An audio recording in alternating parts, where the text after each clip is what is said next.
rematch. All right? Real talk. Tell the truth and Yo, you damn right. bro, we're getting information from everyone. Listen to this one. This is a good breakdown. Good breakdown.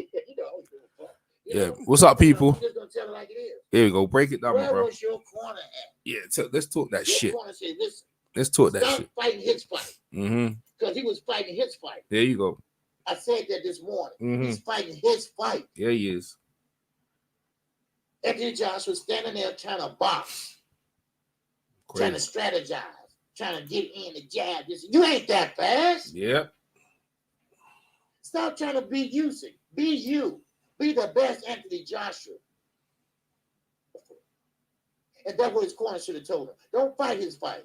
Mm-hmm. That's what he want. He want to draw you into a battle of the jabs, which Usyk got a damn good jab. Mm-hmm. He would knock it down that jab. Mm-hmm. He was knocking it down and hitting him with the same damn jab. Now tell me, a big man like Anthony Joshua should have been using that brute strength and pretty much, using his hook, trying to do a shovel jab, maybe get to the body, and the body shot, they was shaking up Usyk. That's what Mr. Bashir said. TV alluded to today. Yeah. Usyk was feeling the body shot. Anthony Joshua should have stayed on the body shots. I said this before the fight. Mm-hmm. I said that he should go to the body, slow down that momentum. But it was too late. He had the momentum going. He was working that jab because both jabs on the same side. Working that jab, the next thing to know, the eyes like this because the left hand is coming down the pipe. Mm-hmm. Knockout boxer TV said, yep, someone tell AJ Usyk is better than him and everything. So use your size, power, and strength to go to the body and try to knock him out. That's it. That's all. Exactly. That's what you have to do. Now, his corner, yes, they get paid very well. Yes, no doubt about it.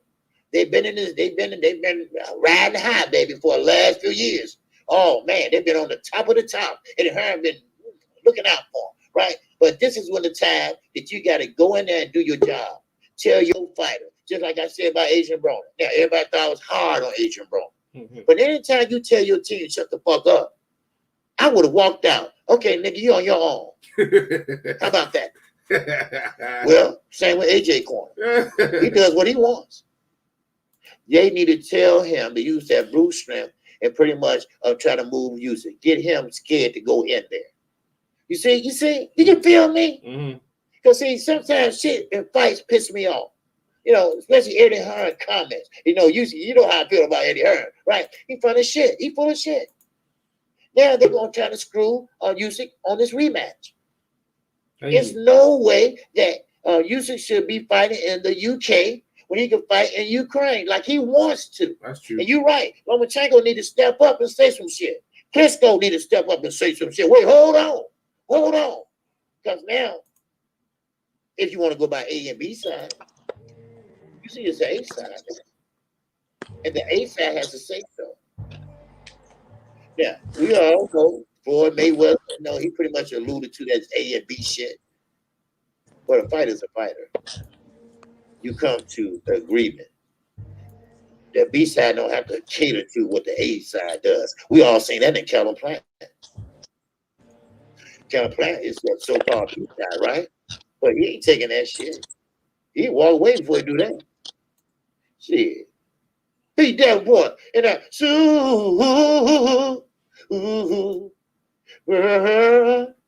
chat.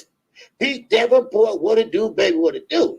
I don't get why AJ didn't walk Usyk down. He could have took and could his shots earlier and finish him. Exactly, Pete. This is what a knockout is saying. This is what I'm trying to say. He should have used his strength. Yes, he should have walked him down. He did. He was walking him down. But guess what? He walked into something. It's called a left jab. It's called a left down to the chest and down to the neck. And that's why he got thrown off balance. Now, let me tell you, Pete. Let me tell you something, Pete. He didn't walk him down because, first of all, he was timid. Mm-hmm. He didn't have that fire. Nope. He didn't walk him down like wham, wham, wham, and he ain't got no chin. So he didn't want to get knocked. Yo, EJ Boxing Live with the panel. We just started some, from another YouTuber, and we got YG and we got PMC King that's up in there. What's up, guys? Unmute yourselves. YG. Yo, what's PMC. going on, EJ? Yo, What's but I don't think he like what Eddie was saying though. He was saying the rematch is gonna be in March, February, and he was saying that over there that's not a good travel destination because of the cold. Eddie, listen, don't listen to Eddie. Yeah, listen. That fight. If I'm Usyk, I'm bringing that fight in the Ukraine. He can talk. Eddie ain't got no power no more. Like he has to negotiate with them guys. They're the champion now. So the rematch has to happen. But in the day, they have to negotiate where they're gonna get the most money. You know what I mean? That's how that works, YG. So you got people No, like I get that, but I think Eddie was saying like when that's what he was saying. He was saying the weather that's not a good. no, I don't. I don't. You have fights inside. They don't matter about that. It's chatting rubbish. No, the traveling. Nah, he's Basically, chatting. He ain't got no control. He ain't got no many control. fans? But no, No, I get what you're right. saying. Yeah, the Ukraine fans, man. I don't give a shit about the Ukraine fans will turn up. Don't care about no UK fans. They ain't the champ no more. They got a rematch clause. This guy's the champ. They have to negotiate with the champion. The champion has the clause. Say, yo, if they've got enough money, they have to go where they're gonna make the most money. So if the most money's in the Ukraine, indoors, they're not gonna be outdoors. They go where it's gonna be. He right now, Eddie Hearn, all he is, he's on defense right now. I'm gonna play Robert McCracken. And you're gonna get and what I'm gonna give you, I'm gonna give you some insight into the mindset of the game plan. Because I got you. no, but I hear what you're saying. I heard Eddie Hearn right now, he don't know what's going on. He's just talking. He's just talking. Like real talk. This guy, listen, man, AJ signed a lifetime contract with this dude. For what? You know what I mean? Like all these people have been blood sucking off AJ, training in an amateur gym. Yeah, all the shit they've been doing is come ahead, bro. It's all the stuff they've been doing, all the bullshit they've been doing. It's caught up with him, man. It's caught up with AJ. He needs to get rid of this second-rate team. This car salesman kind of team. Let me hear from Rob McCracken so you can hear what I'm trying to say. So you hear Rob McCracken now. He talks kind of like in a way that you can't get, but you can try to get a grift of what the game plan is. I'll put you on mute, YG, because I'll get some feedback. 1 sec. 1 minute. There you go. All right, let me see what Ron McCracken's doing. Ron McCracken on the bullshit. Here he is. This is always a tough moment when your fighter's lost. But from the trainer's perspective, what did you learn in the ring tonight? And what did you feel like Anthony may have done better to get the win tonight? Yeah, I think he could have pressured him better. I think he could. All right, so he could have pressured him better. So how, first and foremost, he did pressure him, but his foot was on the outside of AJ's foot was in the inside of Usyk, so he pressured him the wrong way. So let's keep going. To close the gap, he could have been busier with the left and right. Yeah, I agree. The left and right to the body, but his foot his foot was in the wrong place. So he was on Usyk's wheelhouse. Usyk's foot was on the outside of AJ, so he was in right position. See, this is what I'm saying. See, he wasn't in. Robert McCracken wasn't training AJ. He left him with another trainer. There's footage of another trainer training AJ how to beat southpaws. You see what I'm saying? So look at this. This is what I'm saying. They're all lackadaisical about these things, but it's come to bite them in the ass, man. They don't. It's gone as far as you can with these dudes. Well, let's carry on. Doubled up, hit him around the body and head when he got close. Use his physicality inside, but Okay, you say use his physicality. So why did you make him come down to 240 then? I've got let me pull up the stats, right? So I want to show you. I'm put up this. You guys can't see it. Actually, I should just share the screen in it. I'll share the screen. And then I'll let you guys see what I'm looking at, right? So just it's got the technology now. You might as well do it in it. 1 second, guys. So give you what I'm looking at. All right, we'll do this. Let's share the screen. Because I want to show you something. Yeah, I want to show you something. How these people, how they're all to blame. They're all to blame in this joint. Yeah, and this is why I don't play around with this shit, man. All right, there you go. All right, I'm sharing the screen. All right. So let me show you something now. So on this one, it shows the weight of Anthony Joshua, and it has the opponent. Where's the opponent? Yeah, here you go. There you go. So you got the weight of the opponent, and you got the weight of AJ. All right. So AJ fight. He came in at 240, right? Usyk came in at 221 here, right? That's what it says here. So his last fight was 240 again, 240 and a half. A bit thing. The fight before that, he's a bit lighter. Here again against Ruiz, he was lighter because he had the movement. Yeah. So he's still kind of adopting the same kind of thing. Okay, Ruiz in the first fight. Look at this here, 247, and that's the one when he lost, and everyone said he's too big. He's too big. And see, this is a problem. After the Ruiz, like the loss, they dropped the weight, and it helped. You know, it actually helped for against Ruiz, but that don't mean you have to keep doing that. Like he didn't have to still be this weights. Now let's talk about his weights before Ruiz. So he was Ruiz the first fight, 247 and what's it? On a third. What's his name against Povetkin? 245, 242 against Joseph Parker. There you go. Against Carlos Takam, he was big against Carlos Takam, you know, it was 254. But against Vladimir, that helped him with Vladimir. You think if he was 240 against Vladimir, I don't think he'd, bro, it wouldn't have been a good look. See, against Vladimir, he's been slowly declining in his weight because they've been criticized. He's too bulky, you know, but that bulk, that's the bulk will help them against Vladimir. 250 against Vladimir, and he was 250, right? Because that he could absorb that shit and then got up. That's what made him get up. All right, 249 against Molina, Brazil. He went back down to 243. Charles Martin, 244. See, but this is young. This is like 15. This is like 5 years ago.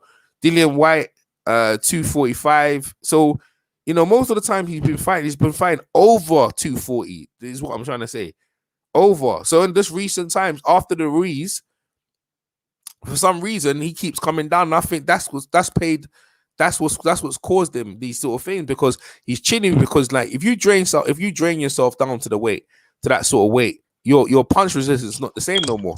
Go ahead. You want to say something? Go ahead, YG. Not, but the only thing is though, in all of those fights though, he got gassed in besides the Charles Martin fight because he wasn't really pushed in that fight. But in all of those fights, he had to get a second win.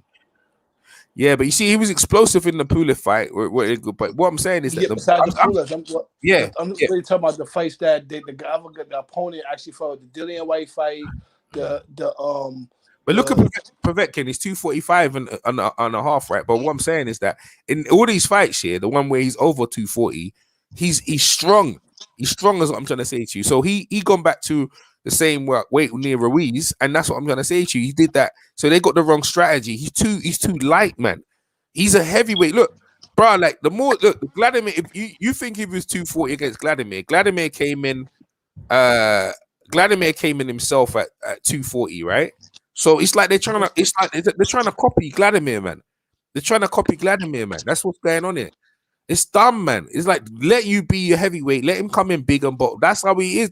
That's what retains the power. And he said he should have leaned on him. Why you make him come? You drain him, and then you make him chase the guy around. Let's hear from McCracken some more. You know, that's some bullshit. You know, why you drain? I get what you're saying, but another thing too is, you know, he hit the 30 mark. When you get 30, like most athletes, they trim down a little bit because the bones carrying the weight. Like a lot of things, and then at the end of the day too, like he's chinny. He is like we gotta call a spade a spade. Like he's been hurt. I mean, I know it's the heavyweight division, and got like anybody really could get knocked out because the guy is so big, but his punch resistance is not that good, like at all. Because these, like, to be honest, other than the Klitschko fight, he like. And Dillian White type hit him hard too, but like Luis and even Usyk, those punches they're connecting. They do got weight behind them, but they don't look like devastating. But he hit, the way he reacts from when he gets hit, it just looks bad, and like his body gets shit. Like he doesn't have good punch resistance. He made it this far on his talent. He became 2-time champion of the world, could be 3, but like we see why like they was really hesitant to put him in there with Deontay Wilder, because if all Deontay Wilder got is the big punch, they know, like Eddie know, like the advisors, they know, like, man, if he gets hit by one of those right hands, he's gonna buckle. Like they knew that, so that's bro. why they. YG, hear what I'm saying to you. No, I'm not disagreeing with you that it comes across like that. But what I'm saying to you, YG, when you keep draining the guy down, keep making him lower weight, naturally as a heavyweight, they get bigger. You know, heavyweights is a different weight class, right? So naturally, right, there's a weight where they can come in fit and strong and fast, and there's a weight where they can come in where they're bulky. But most of the heavyweights, as they get older, they get bigger. They actually get No, bigger. They no, don't actually. And what I'm saying to you, YG, when you take weight off when you bring them down, when you make a man stay at a certain weight for a certain while, after a while it starts to affect him. You know what I mean?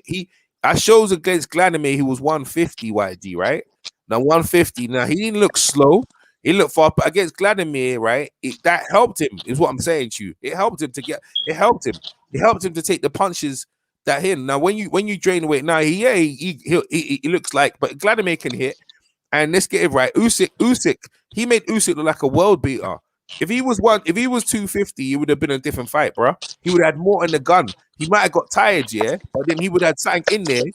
Yo, that clicking thing is bad, YG. I'm gonna put you on mute. that's me. That sound like that's what you got. No, it's you because no one else here. It's just you clicking. It's gone now, right? What I'm saying is that it would have been his punch system would have been better, YG. You know what I mean? It would have been better, and that's where it is. These trainers need to be held, in my opinion, they need to be held responsible for Anthony Joshua's decline. You know what I mean? Why are you messing with his weight up and down?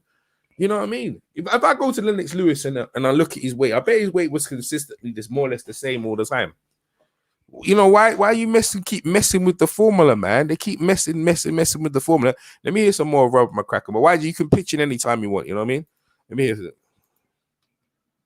You know, all fighters, you know, have a night where things don't click and, you know, they don't feel like exactly how they want to feel. Timing maybe is not ideal, and, you know, Usyk's a very tricky, good fighter. Got some good skills. So it's just one of those nights, you know. You can have game plans and stuff to apply smart pressure and close the gap and cut them off and break them down. But obviously, you know, Usyk was smart today and boxed a really good fight. He was smart. He didn't do them. He didn't do anything. You try to play him at his own game. It wasn't hard for him to do when you are slow. He ain't gonna let you break him down. Like AJ needed to knock him out. That's what AJ did. He needs to be explosively practice on knocking the guy out. He didn't practice that. They came in there to box. They came in there with a strategy to outbox the boxer, man. You know what I mean? It's all why say like, bro. He never once said, "Yo, AJ's foot needs to be in the right place." You know, we got the tactics wrong. That's what happened. He got what he needed to do. He needed to lean on him. So if you need to lean in, why you make him come? Why you make him come down to 140 when he's been at 150 at Vladimir? He looked nice. All because he lost against Ruiz. You want to change up? Go ahead. You want to say something?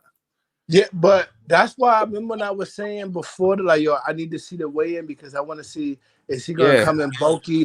Remember, I type called it when he trimmed up. I kind of still almost really thought that maybe you didn't make no opinion. You didn't even pick. Maybe AJ can still catch him. Hold up, I'm still thinking maybe AJ can still catch him. But as soon as the fight started, you seen that, all right, maybe he do have to wait late because the man is just too fast. The foot movement. There was a time where he slipped AJ's jab, and he like scooted over to the side, and he was almost on the side of AJ, where to the point where he almost could have spent him and got behind him. Like that's how fast his feet was. That like he slipped the jab and got all the way over to the right side. He did it later on in the fight, but then AJ threw like a left hook to the body, and like even when he did that, like Usyk was so far off to his left that he had to reach all the way back. So he looked at off balance when he threw the punch. It was just an arm punch, but the feet is just too fast. Like that's why they say like if he would have bulked up to try to weigh him down like how everybody was thinking, but at the same time there was the risk of he ain't trying to chase. No, listen. You're not trying to chase. You're not listen. He's not trying to. You don't need to chase him, right? Cutting down the ring, you don't need to be fast to cut down the ring. It's like there's a movement. Your feet have to be in the right place, right? You don't have to chase someone around. right? His foot was on the inside of Usyk's feet. That's it. Your foot, AJ got big, long, wide stance. Yeah, your start, all it is, your stance needs to be. Just make sure your lead foot is on the outside. That's all you do. There was never that considered effort. That's you have to work on that, right? You have to work, and you don't have to chase. It doesn't matter. But Usyk can jump in and out. AJ had the reach advantage, so AJ can catch him before he catches him. But AJ was following him around like a baby. It was like the guy was leading him in a dance, man. And all the other stuff that Ron McCracken you're gonna listen to. He's talking the opposite of what actually happened in the fight. What happened in the fight is that the guy, they went in there to follow this man around. That's what happened in this fight. They went in there to follow Usyk around, let Usyk make him in the dance, and the trainer is bigging up Usyk more than he's bigging up his own fight. They got no game plan. You listen to Ron McCracken yourself. They had no game plan. I got more game plan. I would have had more game plan than they did about break him down. Or that weren't the case. You never when you fight against someone who's smaller from a low, where you have to practice to cut the ring off. Make sure if you're a southpaw, make sure you're and practice to knock him out, because you can't outbox him. You're not trying to outbox him, and that's what they try to do. They try to outbox him. Let's play some more. Anything that Joshua did, maybe towards the middle of the fight, when it felt like he was getting momentum, that you wish he had kept with, or that he got away from? Yeah, of course. He started to get some momentum in middle rounds, but obviously, round 9 is eye kind of shut, and that was difficult for him. And obviously, well, Mr. Bashir said when his eye shut, he's got one eye. He's got one other eye. What are you making excuses for? You still got one other eye. So what? You got to follow the game plan. So what, your eye shut now? We need to stop fighting. Come on, dog. The pace was high and stuff, but it's just one of those nights in boxing. It didn't quite click for him. Unfortunately, that happens sometimes at this level. But that's bullshit, man. That's bullshit. You ain't even smacking it down. There's no urgency. There's no urgency in this fight, in this trainer. The man's giving up no confidence, man. No, what is that the way we're going on now? We just have to be very great. And this is what I'm saying. So, because he goes, the trainer goes. That's why AJ talks the way he talks. You know what I mean? This carries the way. There's no urgency in these guys, man. There's no, Usyk put it on him on the last, in the last round. PMC, you can jump in at any time as well, right? Pull it on him in the last second. He pull it on him in the last 12 seconds of the round. Pull it on him. Say, yo, when you come in a rematch, I'm gonna stop you next time. There was no urgency in his work and the training. Listen to the trainer. He just seems so like, yeah, just see what happens in it. Like, this guy don't give a shit, man. He'll come back strong. He's more than ever determined to get his titles back. So it'd be really, really fascinating to see now what happens. And obviously, man, you sound like a fan. I mean, what happened? We've been really fascinated to see what happened. Doesn't that sound like someone on the outside? Doesn't that sound like someone on the outside? That don't sound like someone on the inside who say, "Yo, look, we know exactly where we went wrong, and we're gonna fix it." And I'm guaranteed AJ will get his belts back. Why you ain't saying that? It's really fascinating to see what happens. AJ's fighting by himself, bruh. All these people he needs to get rid of the whole team, bruh. All of them. Eddie Hearn, I don't know why he signed a lifetime contract with Eddie Hearn. He don't know what he's doing. These guys need to go. AJ should have vacated the belt like I suggested. And also my man said in the thing, that's why you don't need a bridgerweight.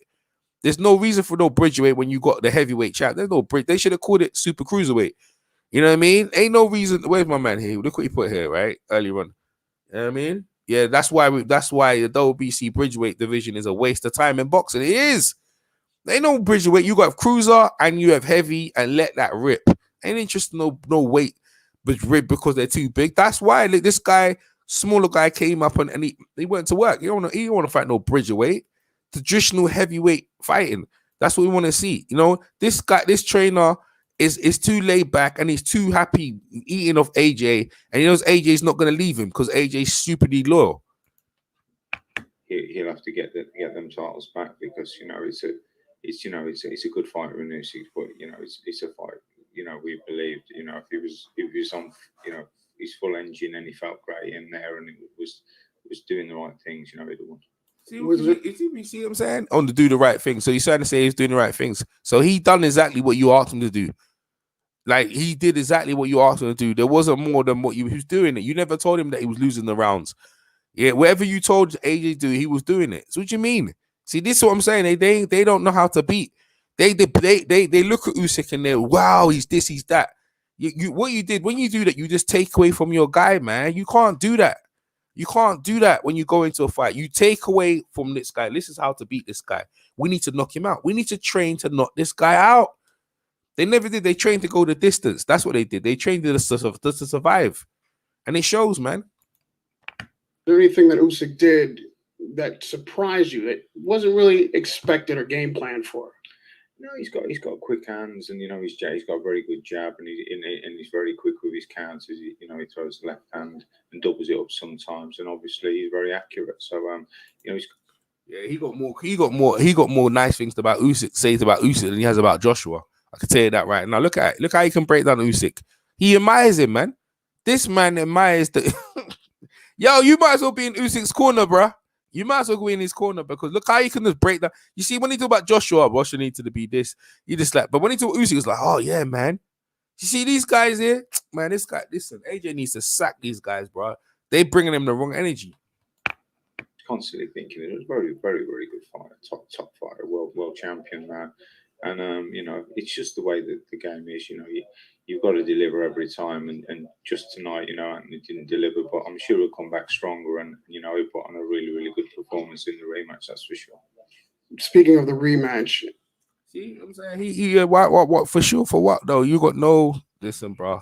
He was training the Olympic team, so he wasn't even overseeing what AJ was training. That's why AJ lost. See, no one's talking about that.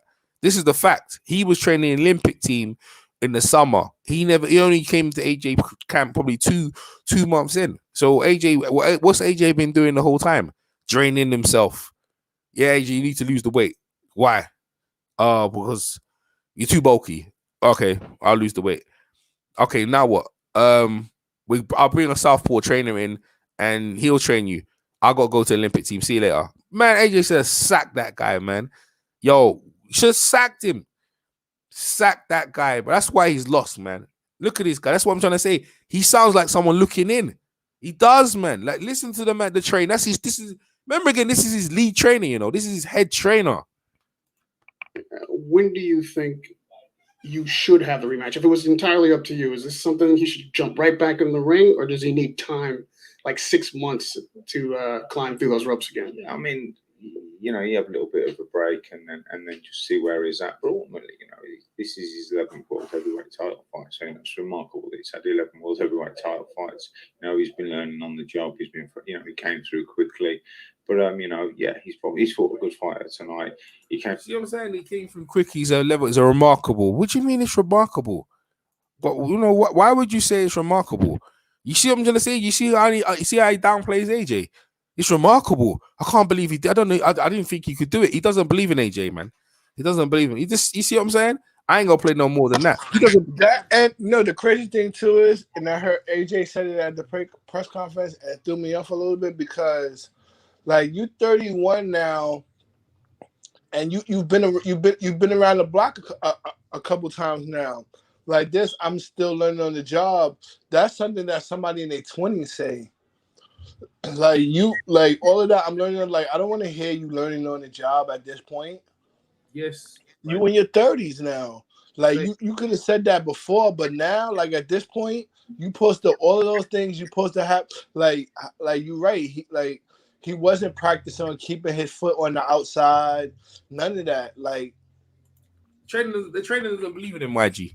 The trainer doesn't. And that's what I'm about to ask you too. What you think? Like, the crazy thing too is because Eddie had Usyk too, and he basically had to let him go because he couldn't keep him and Joshua and like, so he basically picked Joshua over Usyk.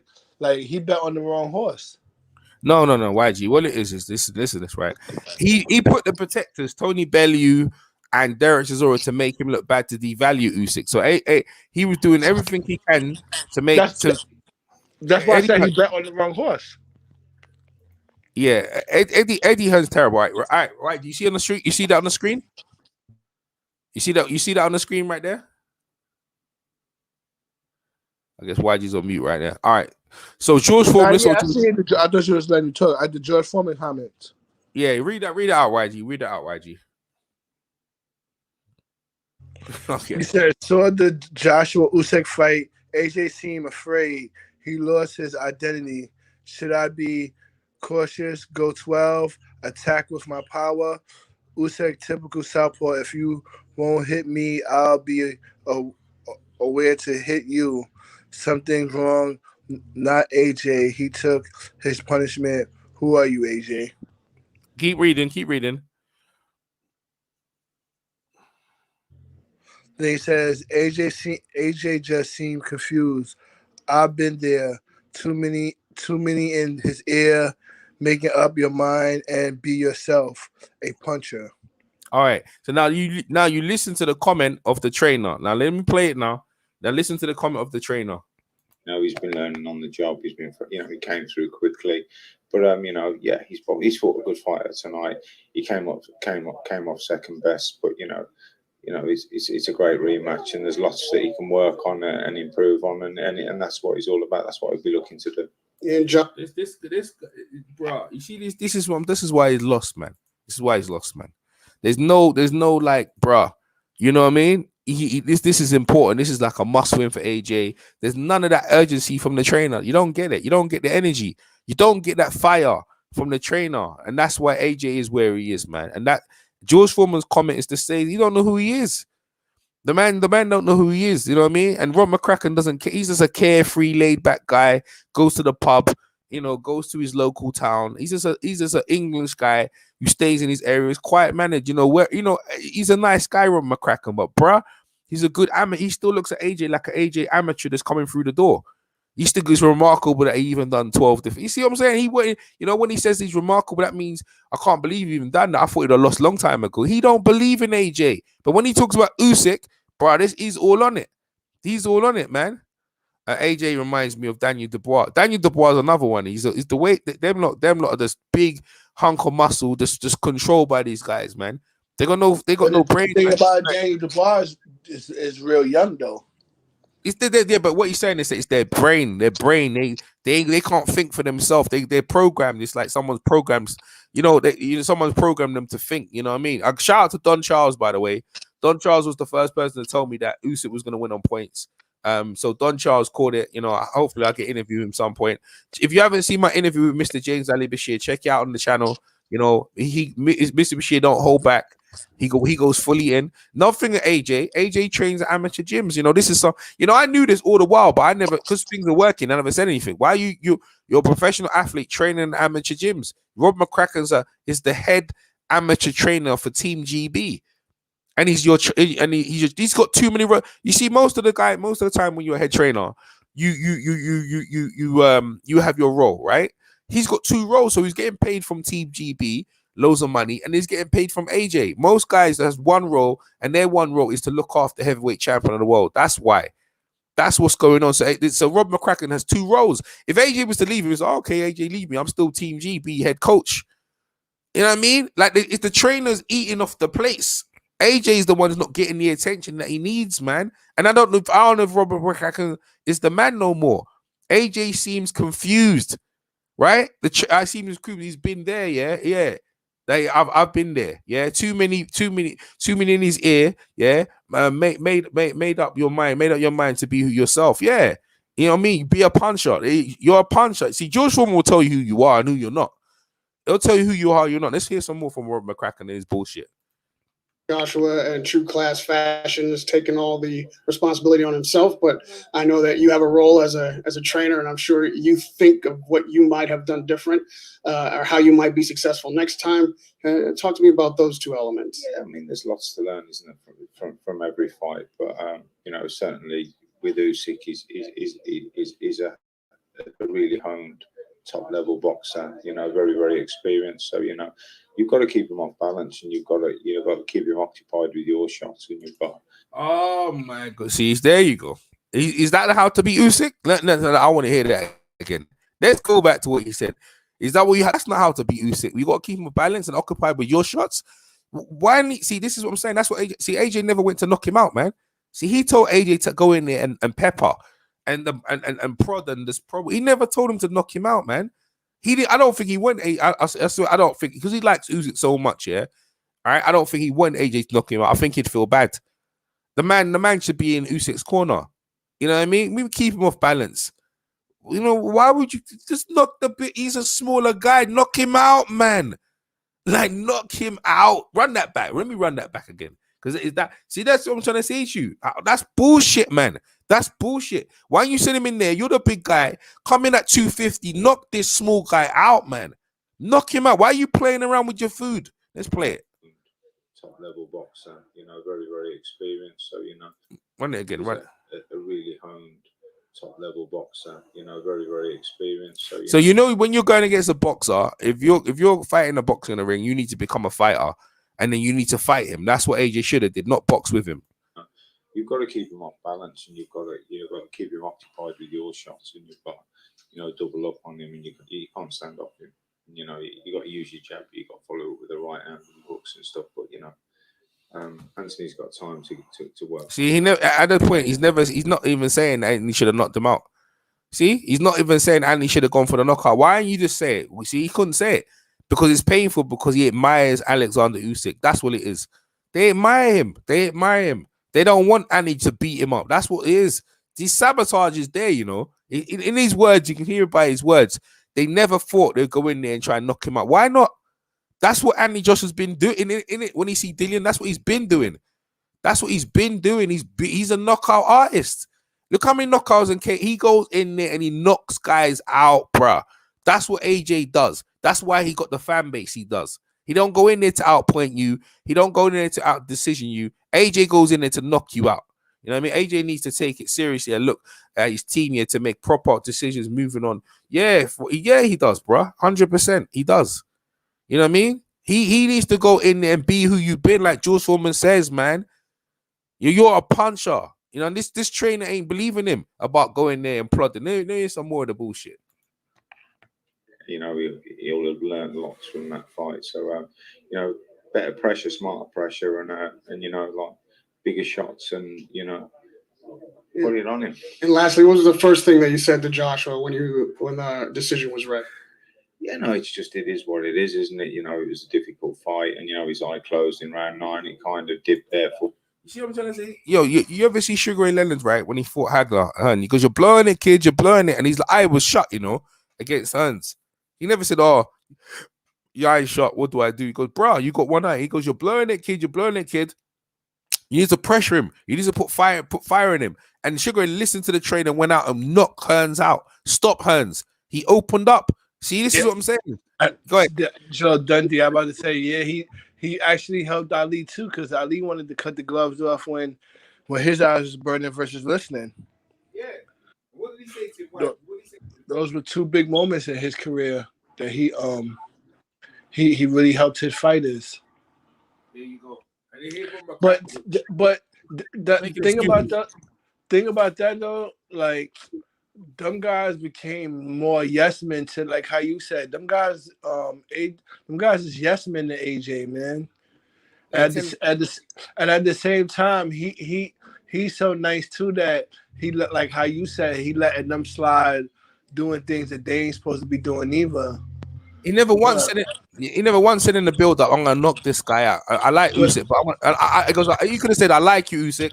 You're a nice guy, but you're a cruiserweight. I'm gonna knock you out, bro. I'm just gonna let you know. I'm just gonna go in. I'm going in to knock you out. I'm not going into 1 minute, YG, because I'm not going into box you. I'm not going in to fiddle you. I'm not going in to chase you around, jab and see what you see. Keep him off balance. This is what Robert McCracken said. Keep him off balance. Keep pushing it. He never once said, "Yo, go knock this guy out." Because you know why? Rob McCracken, no, you're not going to knock him out. Why not? I've been knocking out guys. Now let's have a conversation, Rob McCracken. Let's have a conversation. So why can't I knock you? Why can't I knock him out? Because he's too good. He's too good? Yeah, he's too good. His footwork's too good, AJ. You can't knock him out. If you try and knock him out, AJ, you're going to get tired. See the doubts he put in AJ's head. You see the doubts he put in his head. Yeah, he's too good, AJ. He's, you know, if you try and knock him out, you know, you might get knocked out. So what if I get knocked out? You have to take a risk, man. I've been a punch and knocker. I've been a knockout artist, bro. That's what I do. I'm a heavyweight. He's coming into my division where his division is a bit more technical. They can use speed and power. My division is all power, all man. Bulk up. Be the Hulk, man. Be 250. Go in there. Work the body, AJ. Bash him to the body. Bang him out. throw the outputs to knock him out. He never trained to knock him out, bro. He never trained to knock this guy out. They get in there and all they do is admiring the opposition, and they took away from AJ. That's why he lost, man. The more I realize it, it's there right in front of me, your eyes. He trains at amateur gyms. He's trains Team GB. He was busy for the Olympic team. He wasn't there with him. You can hear by him talking. He's a spectator looking in. He has other trainers training AJ, and he oversees. He's not there training AJ no more. In fact, they're estranged. They're estranged. They just meet up in the corner, and he gives AJ a couple of words and gets paid and go home. This guy don't care about AJ like we do. The fans, obviously, the fans more care about AJ than more because they feel invested in AJ. If the fans were in the corner, they would give AJ more energy to go out there and win. That's what it is, man. Eddie Hearn would. I'll tell you what, Eddie Hearn would be a better cornerman than Robin McCracken. I tell you that right now. I'm dead serious. Eddie Hearn will have more passion in the corner than Eddie Thing. You know, Eddie Hearn don't know where he's gone wrong because you're relying on some of these guys there, and it's bro, it's all about preparation, bro. You know, it's all about preparation. It's all about preparation when it comes to this boxing thing. You know what I mean? All about preparation, and you know, it's sad. It's sad, bro. It's sad. You know what I mean? Because you know, it shows you that AJ's been a lot by himself without these guys, with no real help. No real help, really. Not really. He's been doing a lot of stuff by himself. Things got to change, bro. They have to change, man. You know what I mean? This ain't no joke. Let me hear the rest of the trainer and let the guys jump in after. For him, and Usyk came on strong, and you know that's the way it is. He did really well, Usyk. Congratulations to him. But you know, AJ will learn from that. He can come back strong. Radio Raheem with Rob McCracken. You know what I'm saying to you, bro. Like, Rob McCracken know he effed up, yeah, and now they're gonna focus on AJ. Yeah, AJ. Well, this is what we're gonna do. Love bomb you, man. You sold me out already. But AJ should have done that. Why you? It's like going out with a girl and she's got you're going out with a girl and she's got another boyfriend. Like, man, she's dividing her time. Yo, get out of here, bro. And why am I juking you and another man's juking you at the same? Like, he's got two jobs, man. His job should solely be with AJ. That's what should be. That's what should be going down here. AJ shortchanging himself. So I'm gonna take responsibility. Look, I've criticized Rob McCracken. I'm gonna criticize AJ. You need to make a decision and stop shortchanging yourself and your fans. Get rid of Rob McCracken. Bring someone else in there who can give you 24-hour training and coaching. And you know, in fact, forget training. Mr. Beer said that you need a teacher. You need someone to teach you. But you know the funny thing about you can't reinvent the wheel. So you need someone to just continue what you're doing. Like George Foreman, shit. You know AJ should hang out with George Foreman. I go, why would AJ? Bro, because George Foreman knows how to knock people out. AJ knows how to knock people out. You go, bro, you need to get in. And he knows them old taxes from Archie Moore. From what's his name again? Is it Georgie Benton? Or some of them old trainers there? I think Georgie Benton and some of them other guys down there. That he knows some of the old trainers. He'll tell him some stuff, man. Hey, George Foreman knows more about boxing than Rob McCracken and them dudes there. You know what I'm saying? Lennox Lewis clown AJ. AJ said he's not cut from the same cloth. I'm better than Lennox is a clown. Lennox ain't no clown, bro. Lennox Lewis ain't no clown, AJ. He ain't. And he did sound like Lennox Lewis sounded hating, but he wanted to be around you, but maybe you know you made the right decision not to be around AJ. Lennox Lewis out of his shadow. But bro, you need to cast this to understand this. You're in a crossroads right now. You know what I mean? This shit can go down. This ship can go down, or it can go back up, and it should never go. I mean, Lennox Lewis never want to lose again, bro. You know what I mean? He never want to lose again. This loss should never happen, bro. It should never happen. I was about to remind you though. Lennox Lewis did a couple clown moves in his day too, though. Well, yeah, you're right. But you're right. Remember before the Rockman fight, he went and did a movie and bulked up for the movie, and then tried to lose weight before he came back, and that's how he kind of got knocked out by Rockman. He came back. That was a factor, and that also it was the altitude as well. You know what I mean? He was out there in South Africa. He came there late. And you know, he didn't really acclimatize to the air, and Hassi Ratman was well prepared, and that's what it is. It comes down to one guy's more prepared than you, and he's ready, and he's more hungrier. Let's get it right. 1 minute, YG, because he's more hungry. He's more hungry than you. That's what it is. AJ, while you know what I mean. I know now they're comparing him to Vasily Klitschko. Look at the Ukraine is this, the Ukraine is that, bro. Gosh. The Nigerians are all the Nigerians are crying in their beds to see they one of their big heroes crying. Yo, Pat, they didn't even know what to do with themselves. Ocean 7, yeah, it was. That's what YG's talking about. Ocean's 11, yeah. They're crying. They're crying, bruh. They're tears. PMC, King. What's going on, PMC? You ain't said a word, dog. You know what I mean? What's up, man? I was just listening, man. You was going on a tangent. So, but anyway, yeah, I agree with George Foreman. Like I said, man, the dude don't have no identity. I'm looking at this fight again, man, because when I started watching, it was around like the 8th round. And I was running around running errands, so I was just watching the fight while you was talking. Yeah, like I said, man, he had to go to the body, pretty much just cut off the ring and slip Usyk's punches, you know what I'm saying, and then throw this combination to the body and come up top. And as I'm looking at this fight, man, his best rounds were as far as the 8 rounds I saw so far was 5, 6, and 8. And in those rounds, man, he was just digging to that body with that right hand, man. He was digging to the right, then he came on over the top with like a right hook or followed up with a left hook. And then instead of him head hunting, man, he was started to punch at the chest, and that's what he needed to do, because he was too busy trying to hunt for Usyk's head, and it was very elusive. But all he had to do was just punch him, and like punch him to the chest, and that threw Usyk off, and he got the crowd going and everything like that. And that's the difference that I know in all. That's what I noticed in the rounds, that he won, as far as going into the 9th, as far as what I'm watching. But him trying to outbox him and do the chess match and everything like that.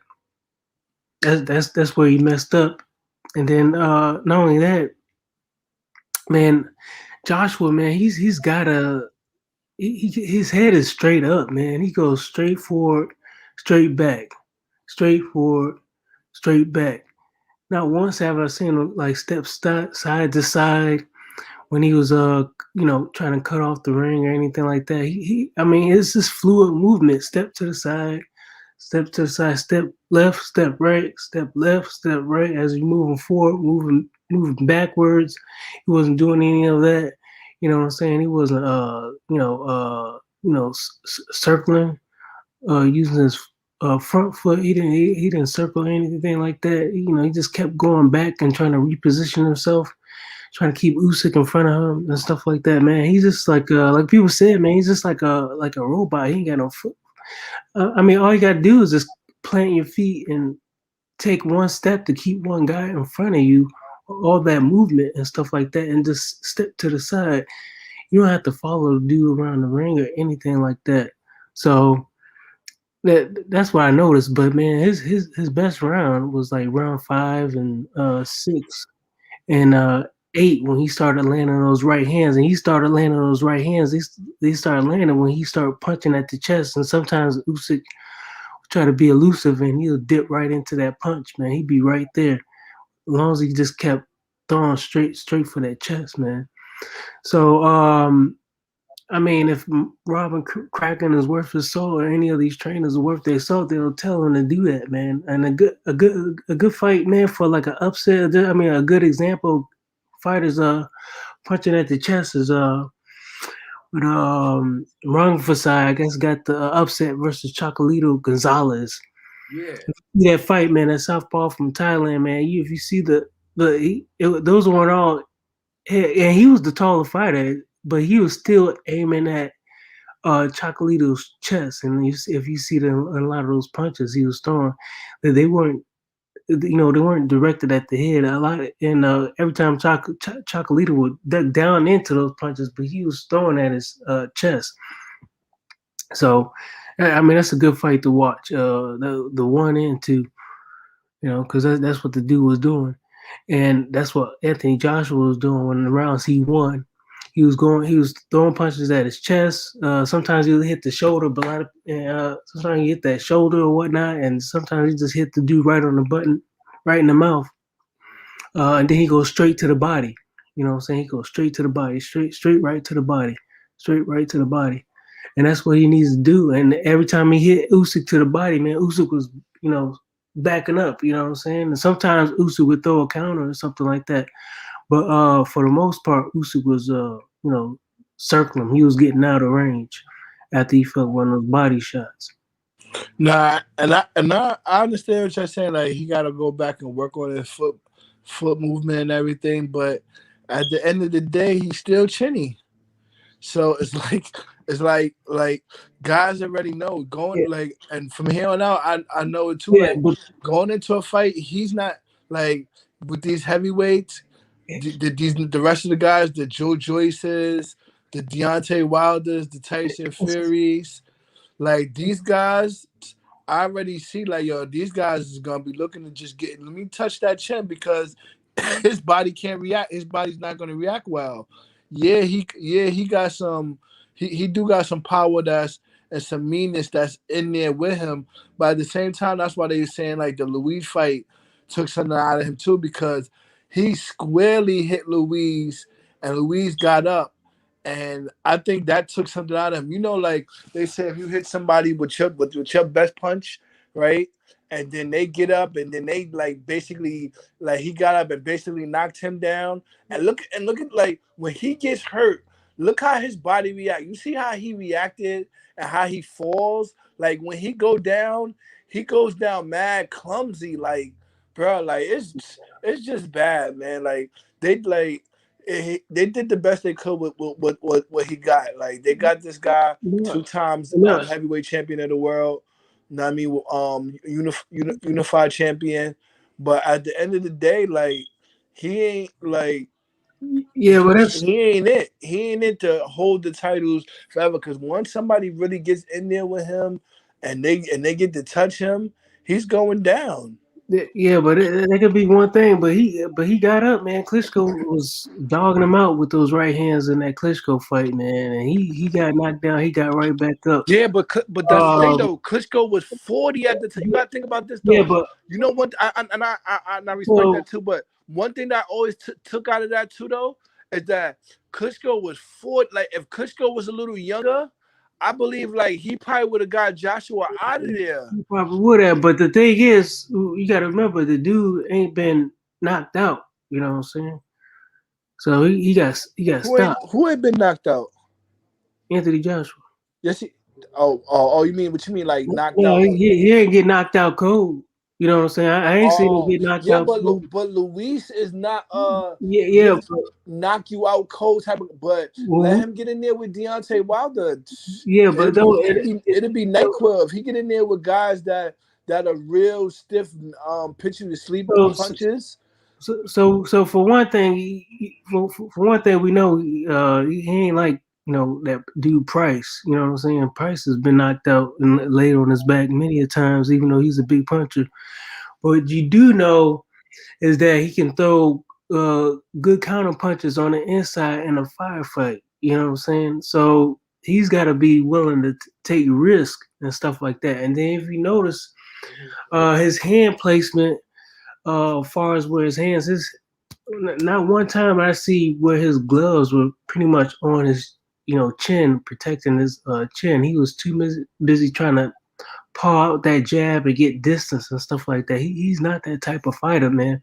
But if he does like a peekaboo style, as far as how he's gonna protect his chin and just flick out the jab and look for counters and apply effective pressure, and since he don't move his head that much, he needs to lean he needs to tuck his chin in and lead with his forehead. So when the guys do throw the punches and stuff like that, it's more than likely they can probably get a clean punch on his forehead instead of him having his head straight up, because that's what he does, man. He has his head straight up. But that part I think he kind of had right, but he was doing it a little bit. No, he don't need to do that, man. No, Cause hold on, me just feel what I'm saying, because I've seen fighters do that to southpaws where you keep your jab hand on top of their jab hand, and it help, and like it nullifies them. And he was doing one thing right.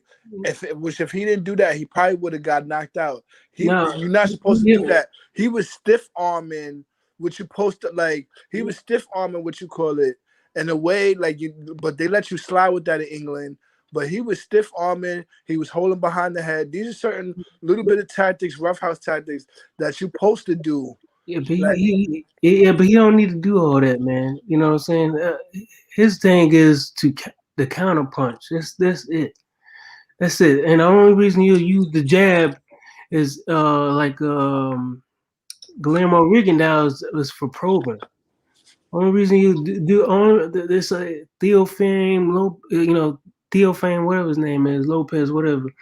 All it is applying pressure and getting those guys to open up. So it's all psychological. I mean, all he has to do is just walk the dude down and flicker out a jab every now and then and keep his head movement, keep coming off the ring and keep going into the body and wait until Usyk's able to touch him.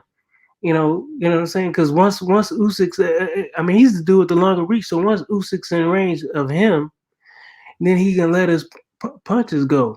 You know what I'm saying? If Usyk's got the shorter reach, right? Anthony Joshua got the longer reach. If Usyk is he got like 4 inches. He gives up 4 inches in reach. So if he's touching him, he's able to touch him. Joshua's definitely able to touch him. So he don't need to throw that jab. The fine range. As soon as the dude is able to hit you, and he's got the shorter reach, you already in range if you got the longer arms. Exactly. Exactly. So let's talk about the punch resistance. What YG's talking about. Fury's got a worse chin than AJ. He went down to Steve Cunningham, right? Steve Cunningham's a cruiserweight. You know what I mean? Like all these guys, yeah, like when they get hit square, they ain't problem. Wilder wobbled up against what name from Ortiz, he been wobbled up against Holy for people. Wilder been wobbled up. You know what I mean? Yeah, he ain't gone down, but he wobbled up. Now we're talking about knocked out cold. AJ been knocked out cold. He got knocked down by Klitschko. He got up. Yeah, but these guys, what I'm trying to say, all these guys have got dodgy chins, man. And I'm trying to say to you, when you take away from the weight, where AJ weight was like 150, then he probably see what happens is they try and reinvent the wheel when he lost and say you need to change everything. We need to do this, we need to do that. Ain't much needs to be changed. AJ should never fought Ruiz, and then that's the fact. He wasn't matched up. He should never fought Ruiz.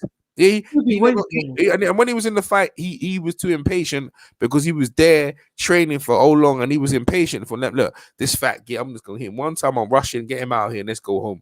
AJ was too impatient. He should have waited a bit more. You know, he was winning on the scorecards in my eyes. You know what I mean? He hurt him, knocked him down, and AJ just wanted to go in there and finish on. He goes, no, this guy you can't do. He wasn't ready to be took that time. That was a flash knockdown. So what I'm saying is that what AJ was doing at that point was okay. But at this point, that opponent was difficult, right? It wasn't easy. It was a close chest fight. That was close actually because Ruiz was trying to put hands on him. So you see, Ruiz was trying to knock AJ out. AJ was trying to box. AJ was boxing him, and when AJ caught him, beautiful. AJ tried to finish him off, and it weren't ready then. And then AJ thought, okay, well this time we definitely gonna box him this time, and we gonna stay the distance. And he did that, got his belts back. He was supposed to win though. It wasn't no sign. He was supposed to win. So. After that, now he's like, "Yo, so what do you do now?" Well, you took your eye off the ball. Now the whole thing with Fury, they would try to fight. Fury fight, then they fell through, and in the last minute, we're like, "Okay, we need to fight. Okay, we might as well fight Usyk." That's what happened. So, okay, we're gonna fight this fight. Don't try and knock him out. Just try and go the distance. If we get it close, then we might win on the scorecards. They never believed to go in there to knock him out. They never said it. That's why they gave him too much respect. And that's where the whole thing went down. These people are not telling him who he is. You're a knockout artist, bro. That's what, and they've been slowly telling him he's someone he's not. After Ruiz, they've been telling him you're not a knockout artist. You need to be careful. So they put all them insecurities on him, bro. Go ahead, PMC. The thing is that another thing is that the color commentators mentioned that he didn't do much mid work. You know what I'm saying? as far as like working on his combination and stuff like that, he was just hitting that heavy bag. So he does need to get a new trainer, man, because the mid work was and the inside work. Every time I see him on the mitts, he looked good, man. And that's what he needs to keep working on. Just throwing off, firing off combinations, and he should have never stopped doing that. I don't know why he stopped doing that. But as far as AJ and his power and stuff like that, man. Right, he is a power puncher, man. But you got to think about this, man. Usyk had 2 cut eyes. You know what I'm saying? And AJ barely threw any punches, and you got to think about it. And the AJ can, if AJ can't knock you out, he can cut you. He's cut a lot of fighters in the fights, man. That dude's a heavy puncher. You know what I'm saying? Because he got some speed on his punches too. You know what I'm saying? You talk about Wilder, but Anthony Joshua can cut you with that leather, and we seen it. We seen him do it in that second fight with Ruiz. When he had that first knockdown, he cut him.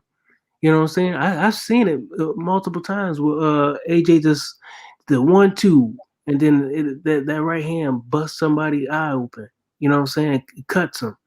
You know, and that's what he was doing with Usyk. When he was able to land, he was busting him up. He was able to cut him up. You know, so I mean, if he had let his hands go early, you could be talking about a stoppage by cuts. You know what I'm saying? He can get a stoppage by cuts. He doesn't necessarily have to win all the rounds. He can cut him up. Also, that's all he got to do is just keep touching him. And and the same thing with the juggernaut. The juggernaut doesn't move his head. Somebody can easily just keep beating him down and cut him. You know what I'm saying? Yeah, this. What you call it? Dre showed me something. I gotta put a little bit more respect on his name, because he that last, what you call it, he using his jab way more than he was before, and like I kind of leaning towards, if he was to get a chance to fight AJ, I think he could beat AJ. Yo, look at this clip right here. Look at this clip right here. See, this is how you finish the fight, right? Look at this guy was trying to. They trying to say he should knock him out. The man was trying to knock him out, man. Look at that. How are you trying to say? Look at this here. How are you telling me he wasn't trying to knock him out? He was trying to knock AJ out, and then lucky it wasn't 15 rounds. Look at that. Look at that. This is how this is what AJ should have been doing. And Mr. Bashir was right. When I talked to him, he said he should have kept on going till this guy was rendered. AJ never did this in the fight at all. Look at this. Look at this. This is what AJ did to AJ did to Vladimir. Remember AJ opened up on Vladimir. AJ kept going until he saw Vladimir on the floor, man. Look at this, what Usyk's doing to him, bro. Look at this. Look at that. Never once. You heard the trainer. Oh, we need to keep him off balance. You need to keep jabbing him. Man, that's bullshit, man. That's what you need to do. Look at Usyk did when you forgot what you're supposed to do. Look at AJ. Big man. Look at this big Goliath, yeah, taking these shots. Are you look at the size of AJ? Look at this little. Look how little Usyk is compared to him, right? You can see look how the height. Look how much height he's getting. Look at this, man. My God. Then this is how he finished it with the last 10 seconds in the fight. Yeah, but if you go back to the first round, look at this. Look what he's doing. Look, he never opened up. He never once opened up like this, bro. Never once. Just let your hands go, bro. Yo, but EJ, in them first 3 rounds, though, the foot speed and the timing, like it kind of, if the writing was on the wall that it was gonna be Usyk's night, though. He gave him too much respect, YG. That's what I'm saying. He gave the man too much respect, YG. He gave the man too much. You understand YG, but what AJ, that's what AJ used to do to guys, man. He gave the guy, the trainer and them lot giving, and that happened in the build at YG. They gave him too much respect, man. That you don't get, listen, bro. You're competitive, right, in life. So I'm gonna beat this dude, man. I'm going there say I'm gonna see how it is, and nah. You heard AJ in the build up, man. Hey, I'm a place that I know as well. I'm a place that I know, so you see what I'm talking about, the mentality. You remember one time, yeah, and I don't remember PMC, that when AJ handed his belts over to Ruiz. I don't know if you was on that. I was watching it live, and I was making a big thing about it. You remember? I made a big thing about it. And everyone said, EJ, you need to calm down. I remember. Now let me show you something. I'm gonna show you something, right? I'm gonna pull up the press conference. AJ Usyk press conference, right? I'm gonna pull that out, right? Let me see if I find it. Right now, when I pulled up the press conference, yeah, you're gonna watch AJ do the same bullshit they did. It was very subtle. It was very subtle, but you're gonna see what I'm talking about. So let me pull that up and pull that up because AJ did the same fucking bullshit, man. He did the same bullshit. He did the same bullshit. You know, and I was just like, yo, what you doing? What you doing? You know what I'm saying? What you doing? You know, I said, yo, that's the bullshit. I said, you're giving I can see it. You know, and I think I ignored this one because I said, you know, let me just ignore that one. But it bothered me. It bothered me. Really, it really did bother me. I'm gonna show you. So the stare, after they done the stare down, so let me find the clip. Okay, that's when Usyk was wearing that mad Joker jacket when he came in red like he's a madman and shit. You know what I mean? See. Where is it? Okay, they got the thing. There you go. Let me see if I find this straight. Bullshit, AJ and the bullshit. Okay, let me see it. Okay, get to the point. Yeah, it's coming up. Let me share the screen right here so you guys can see what I'm talking about. And I'll freeze it to show you what I'm talking about and saying you show the mentality of AJ coming into the fight where you give the guy too much. You gave the guy way too much respect out here. Way too much. Can't do that. Can't do that, man. You know what I mean? That's just crazy. There you go. This one here. Let me see. Share the screen. All right, cool. Share that.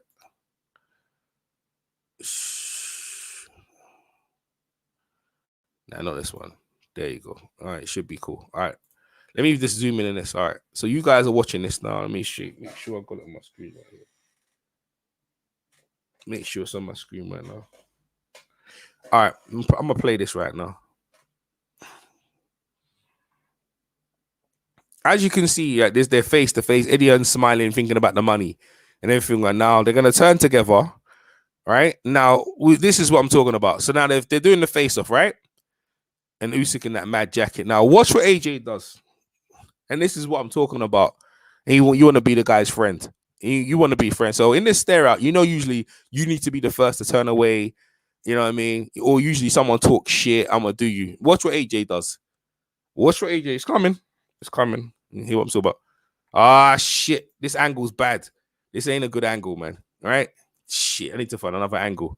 Hold up, guys. Bear with me. I need to find another angle in this one. Now I got you while you find that. But yo, Yeah. you remember when that was last year when we was named, because I remember they had put that lightweight guy in the top. They were saying he's a pound for pound. He was in the top 5 pound for pound, right? Mm-hmm. Idagwu, or how do you say his name? Oh no, and we was talking about that on the panel, and then we was going through the pound for pound list, and I put Usyk in my pound for pound, and you guys laughed, and I told y'all like, yo, like he could beat some of these guys, and you guys laughed at me when I did when I said that. Mr. Bashir told me 4 years ago before you was even around that Oleksandr Usyk would beat Wilder, AJ, and Fury. So you know what I mean? I don't know. Like, yeah, we of course at the time, you know what I mean? Maybe that might have been the case. That might have been the case, YG. So if we laughed at you, bro. But that don't mean you're a clown or nothing like that. So it shows that, you know what I mean? He beat this guy, but this is more to do with AJ than it is to do with Thing, bro. You know what I mean? This is more to do with what AJ. Because it was still his skill. Like, he's not. This guy is quick. Like, it's going to be a little bit difficult to put the big punch on him. AJ's on the bullshit, YG. He's on the bullshit. He don't got an amateur record. And, why, bro? Bro, he fought the wrong, bro. The trainers weakened him. All right, here we go. No, I give. Wait, I don't want to hear. Yeah, all right. Let's see what we're talking about. Right, here we're talking about. You just everything they're doing is taken away. So let's look at this now. Look at this. AJ, right, puts his hand up, right, to say, no. Have you seen some people do this, right? Usually when they do this stuff, yeah, right, the guy says, I'm not shaking your hand. Why am I shaking your hand? We ain't friends. Look at AJ. Yo, see? We ain't friends. See? Too much huggy, kissy on the cheek, bruh. Too much. There ain't nothing in it. He ain't your friend, bruh. And that's what I'm talking about. He ain't your friend. Too much shaking hands and all that shit. You know what I mean? Like, you need to come. This guy's coming to take what you got, and that's what I'm talking about. Too much friends. What's up, Zone 6? Too comfortable, yeah, with losing. And he wants to be his friend. That's right. That's right. That's right. Coach K know what it is. The fact, hey, Coach K bring that urgency, bro. That's Yeah. a fact. But what is one of the things that we always say about AJ though? When these guys, when his fanatics run around and they do crazy things and they go up on their channels and they down talk his opponents and or people that could potentially fight him, what we always say, like, yo, AJ's not even that type of guy. So like like basically the mean mugging and that's not him, man. He's a nice, like, he is who he is. He's a nice guy. The Like trainer made it. The trainers made him a nice guy. He round. That's what I'm talking about, YG. The trainer. You heard the trainer. You heard him. He still talks about AJ still coming like a young amateur. That's what I'm trying to tell you, YG. YG, you're around me a lot of time, right? No, I get what you're saying. You're around me a lot of time, and I'm around a lot of celebrities, like. So you go around me, you gonna learn something, bro. You gonna learn more about boxing than you gonna do from your friends in the road, because I'm around these people all the time. You understand what I'm saying to you? So what is he learning from them dudes there? He's learning to be comfortable. You understand? He's learning not to be a winner. Them guys are parallel. Them guys are prolific losers, man. Rob McCracken lost, yeah, right? I'm gonna pull it up. I'm gonna show you Rob McCracken. Yeah, he lost against Keith Holmes. You know, the one Bernard Hopkins beat up and took his WBC belt. Rob McCracken was getting punched up. Now, if I show you the fight, look how he fought and look how he's making AJ fight. You know what I'm saying? That's how it is. I'm telling you, bro, the trainer's energy is come off on the fighter, and he's made him a loser, man. He don't believe in AJ. He said it was remarkable AJ's even had 10 world title fights. You know what I'm saying? He's like a fan himself. What kind of bullshit is that, man? You need to be around someone who's got more experience than you to tell you to get you through these storms, man. Tell you the truth, put a foot up here. Yo, you're losing the fight, bro. Y'all need to knock this guy out. And the way it is, a guy that's Coach K, you want a link? You want a link, Coach K? And also, Fight Dots, you want a link to jump in? I'm gonna give you a link, jump in, yo. Yo, but go ahead. EJ, a guy that's as chinny, a guy that's as chinny as AJ and who fatigues as fast as he does. YG, you hear me? Yeah, no. Yeah. Can you see what you're saying? I'll talk after. Go ahead. Say what you're saying. No, I was saying a guy that's chinny as AJ and then fatigues as fast as he do. It is remarkable that he got those 10 title defenses and had the title, because you gotta think about it. If they would have put him in there with a puncher a little bit earlier, he would have been really lost these titles. Think about it, like YG. See what you're doing, YG, right? And I hear what you're saying, but you're talking about the negatives. About he's an Olympic gold medalist, he's a World Games silver medalist. You understand what I'm saying to you? And he did it, yeah.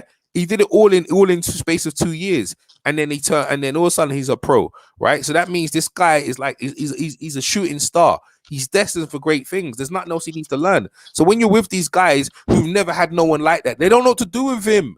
I'm trying to say, you don't go in a fight saying, oh, you're chinny and this, that, the other. I hear what you're saying, but I'm saying that's taken away from him. I don't got time to be taken away from the fighter. You need to build the fighter, tell him what he needs to do to be successful. That's what I'm trying to say. And that's what they didn't do against Usyk. They told him to box and be like Usyk. They tried to make him play chess. They had Adam Smith out there, a TV presenter, beating him on TV on the Sky Network, beating him in chess in front of everyone, making him play a game that he's never played before. And that's what he tried to do. He tried to play Usyk's game. How you gonna play his game in your game? You're a winner in your game. What you've been doing has been winning. What you've been doing is winning. Like, put it this way, right? Let me show you something, YG. When he fought Vladimir, what was he trying to do against Vladimir? Was he trying to knock him out, or was he trying to box when the fight started? Tell me what he was trying to do. No, yeah, it do look like he was trying to knock him out. No. Tell the truth. He was trying to box him. Tell the truth. And Joshua was trying to box him, wasn't he?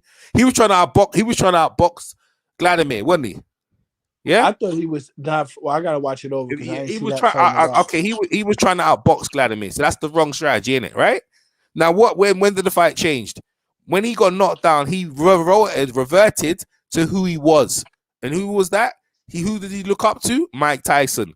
That's Anthony Joshua's hero. People don't know that.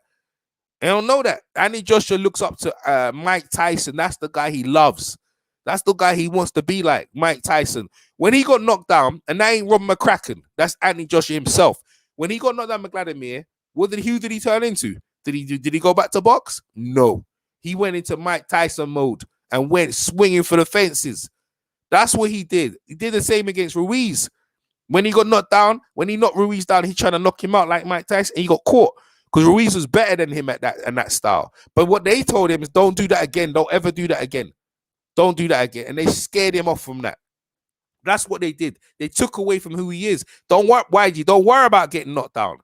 Don't worry about getting your chinny. You don't worry about them stuff with your fighter, YG. Ain't never going to the gym telling the fighter what you ain't good at. You don't do that.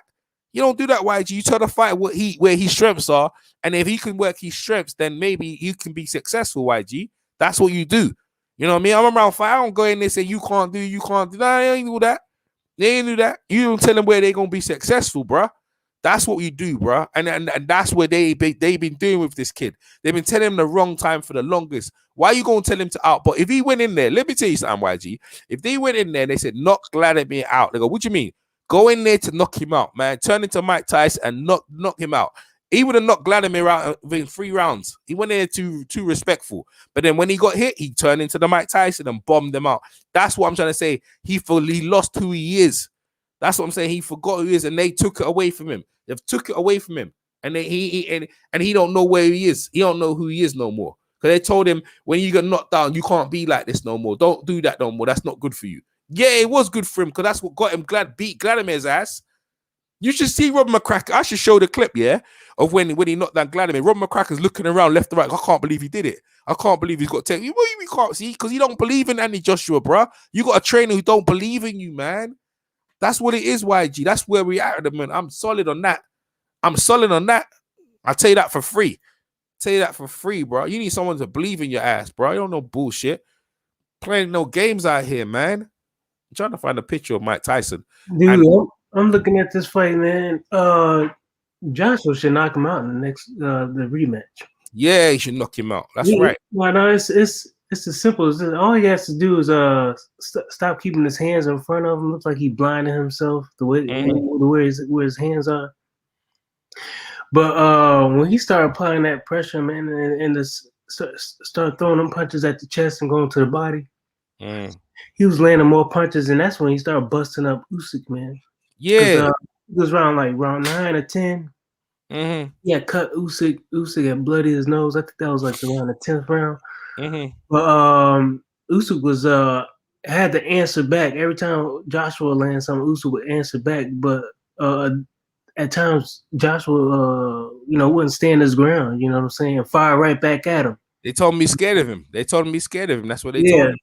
Yeah, so that's what happened. Every time Joshua would get off something good, Usyk would jump, right back and try to answer back. But he needed to be right there and fire right back at him. Yeah, open it up. Get nasty. Yeah. Open it up, man. Just let it be a dog fight. Yeah, and that's his best chance because, I mean, Usyk was landing some great punches and stuff like that, but that guy boxing. He ain't knock him out, man. You know what I'm saying? He didn't knock him out. So, I mean, he's got to start early in the first round. The next fight, man. He just got to go in there. Don't care if you look clumsy. See, people worry about looking clumsy. Oh, he missed with a shot. I don't give a shit. Why I don't care about that shit. That's why he got the knockouts because he tried. He looked crazy. He looked crazy with it, but it don't matter.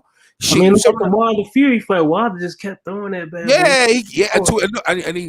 That's what I'm saying. And people will worry about you need to look. Man, I don't care about that shit, man. I was laughing and stuff like that, and and Tyson Fury was joking around and everything. Wilder just kept throwing that right. And he landed it too. Yeah, he landed it. Yeah, that's what I'm saying. He kept going for it, bro. And that's what I'm trying to tell you. They telling him not to be that dude. Not to be that dude, bro.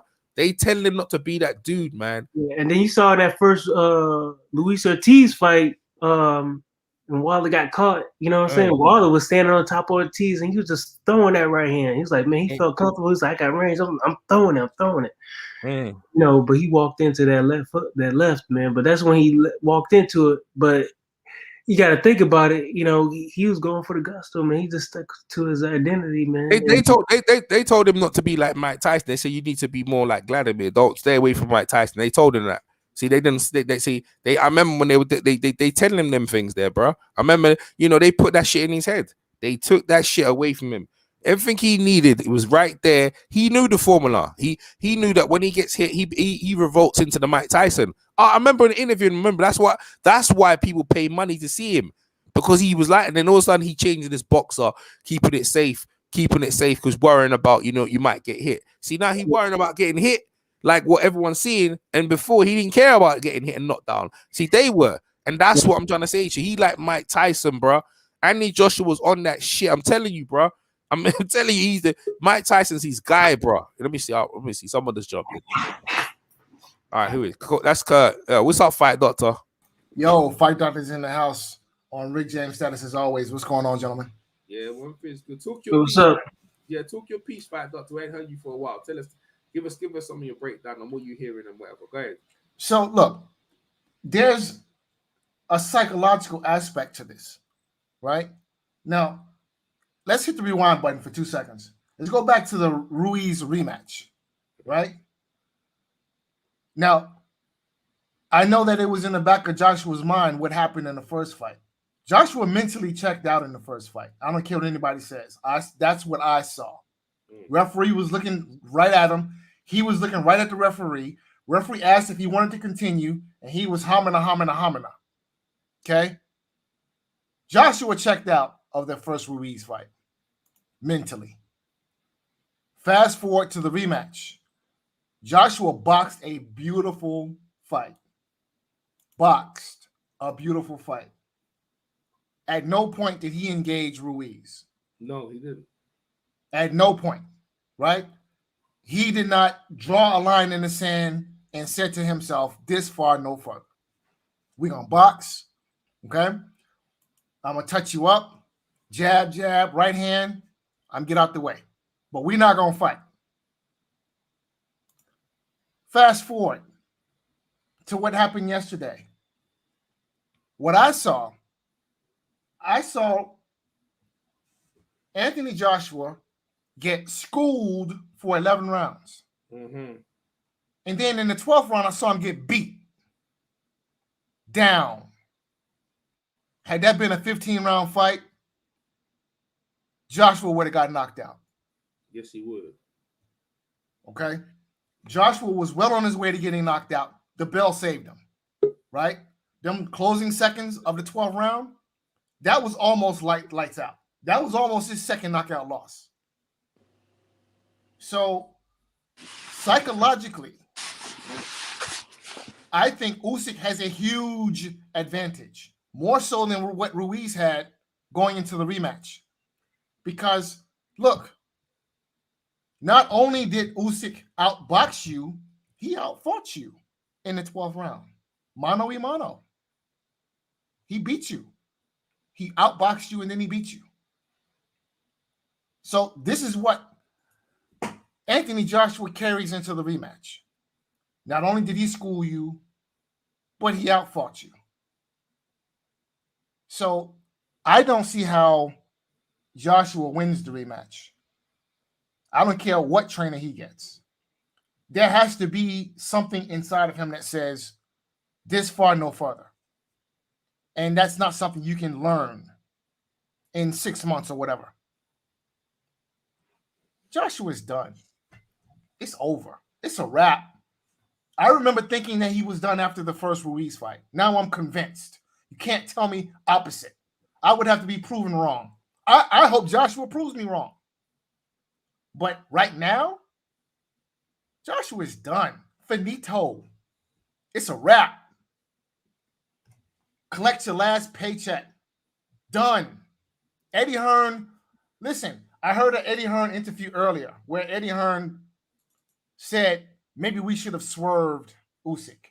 Yeah, I do that. Yeah, they should have dropped the belt. That's right. They should have. Maybe we should have dropped the belt. Maybe we should. Listen, Eddie Hearn just told on himself, as far as I'm concerned. You don't believe in Joshua, you say? No. They could have made the Wilder fight. Yeah, they could have. He didn't believe. He didn't believe AJ. He knows that AJ was getting knocked out by Wilder. He knew And they that. were smart to swerve Wilder because Wilder would have sunned Joshua. He would have. He would have knocked him smooth the spark out. Yeah, Period. he would have. Yeah, he would have. But I don't think so though. I don't know. But it would have been a good fight. But Eddie Hearn did. What we do know is Eddie Hearn didn't believe in him. That's what we do know. That's what we do. No, he didn't.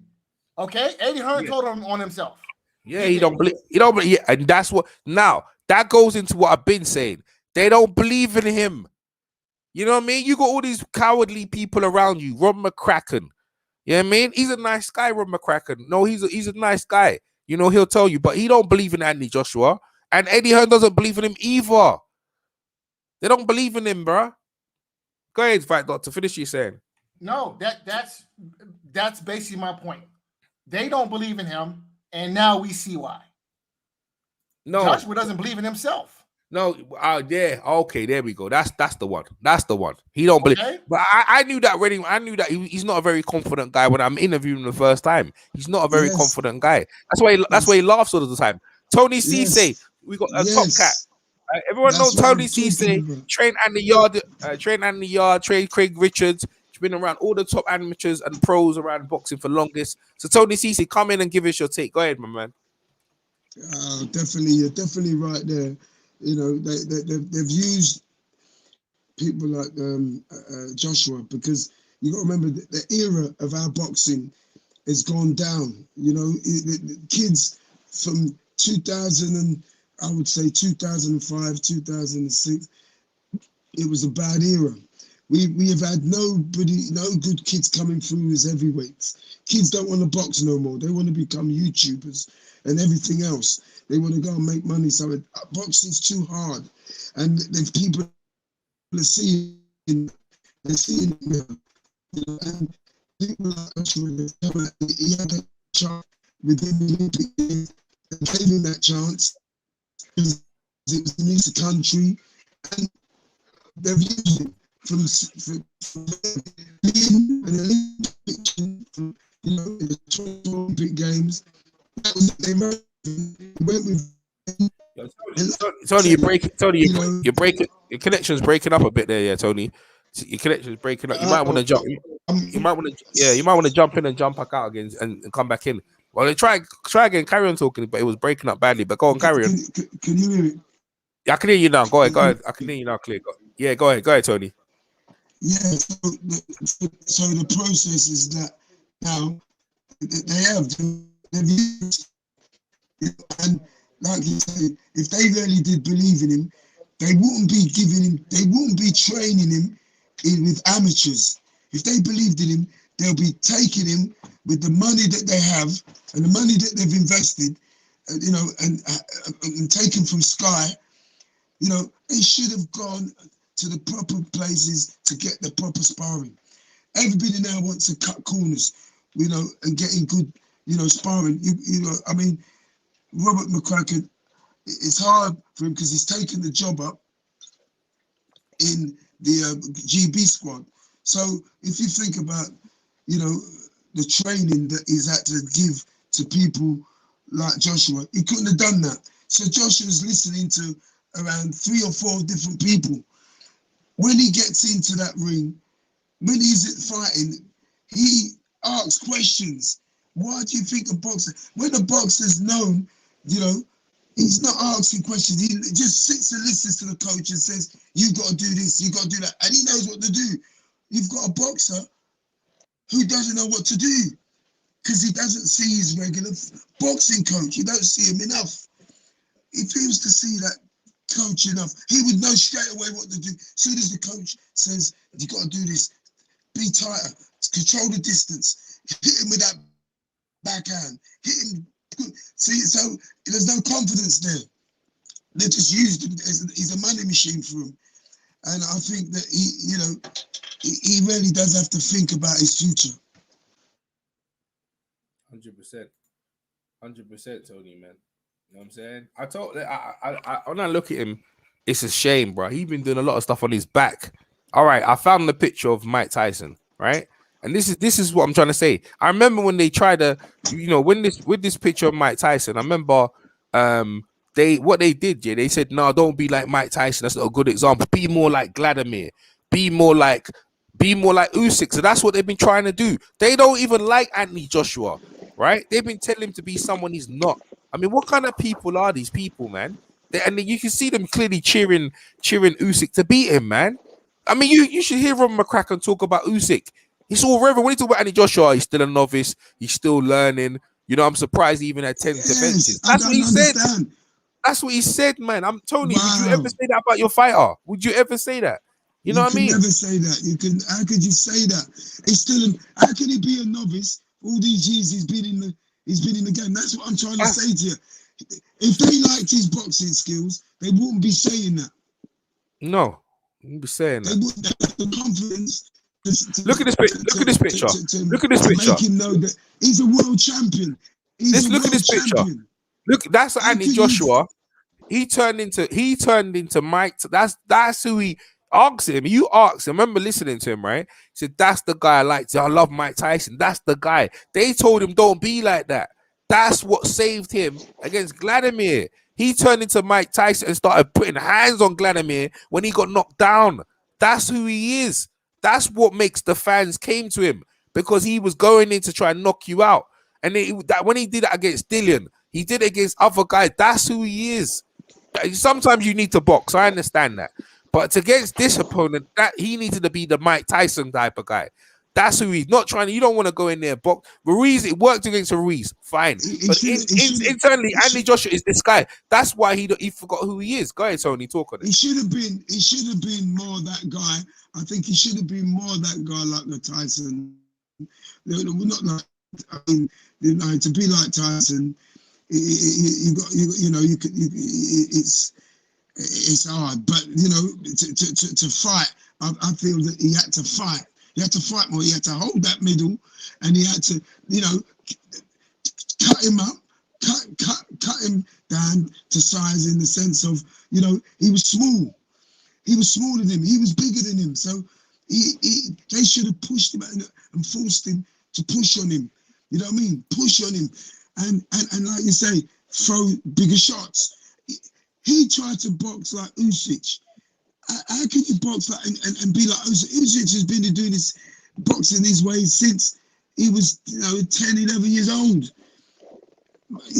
I think Anthony Joshua he started boxing when he was 17. He started 50. What was it? 17, 16. Yeah, he come into the game late. Yeah, but you see heavyweights are about knockouts and going in there and trying to knock out. And if you're going against a lighter guy, you can't beat him like that. Like I've told you, there's a history of this, Billy Conn versus Joe Louis. He was out boxing Joe Louis, making Joe Louis like an idiot. But but Joe Louis coming in the fight, he said he can run, but he can't hide. The moment Usyk stayed with Joshua, when he started throwing hands on him, Joshua should have opened up with him. He should have went with him at the same time. You watch how that would have went. Usyk would have been on his back, mate. You know what I mean? This is what I'm saying. Instead of that, Joshua was ducking and weaving. He was ducking and weaving, trying to get away. He was going like Usyk had. He was going like Usyk had TNT in his hands. YG pointed out AJ's too chinny. That's why. But see, YG, I said to YG, they're making him believe that he's chinny. They're making him believe that you're not good enough to beat him. Ron McCracken, they adore Usyk. You got the wrong people around you, and you're right with Eddie Hearn, right? They want to put him against Wild, all these guys, because they're afraid. But AJ, in my opinion, AJ was up for the challenge. He would, and see, at that point, AJ was undefeated, and he's still at that Mike Tyson mentality. If he'll box with Wilder, but if Wilder's trying to get busy, AJ would have opened up with him.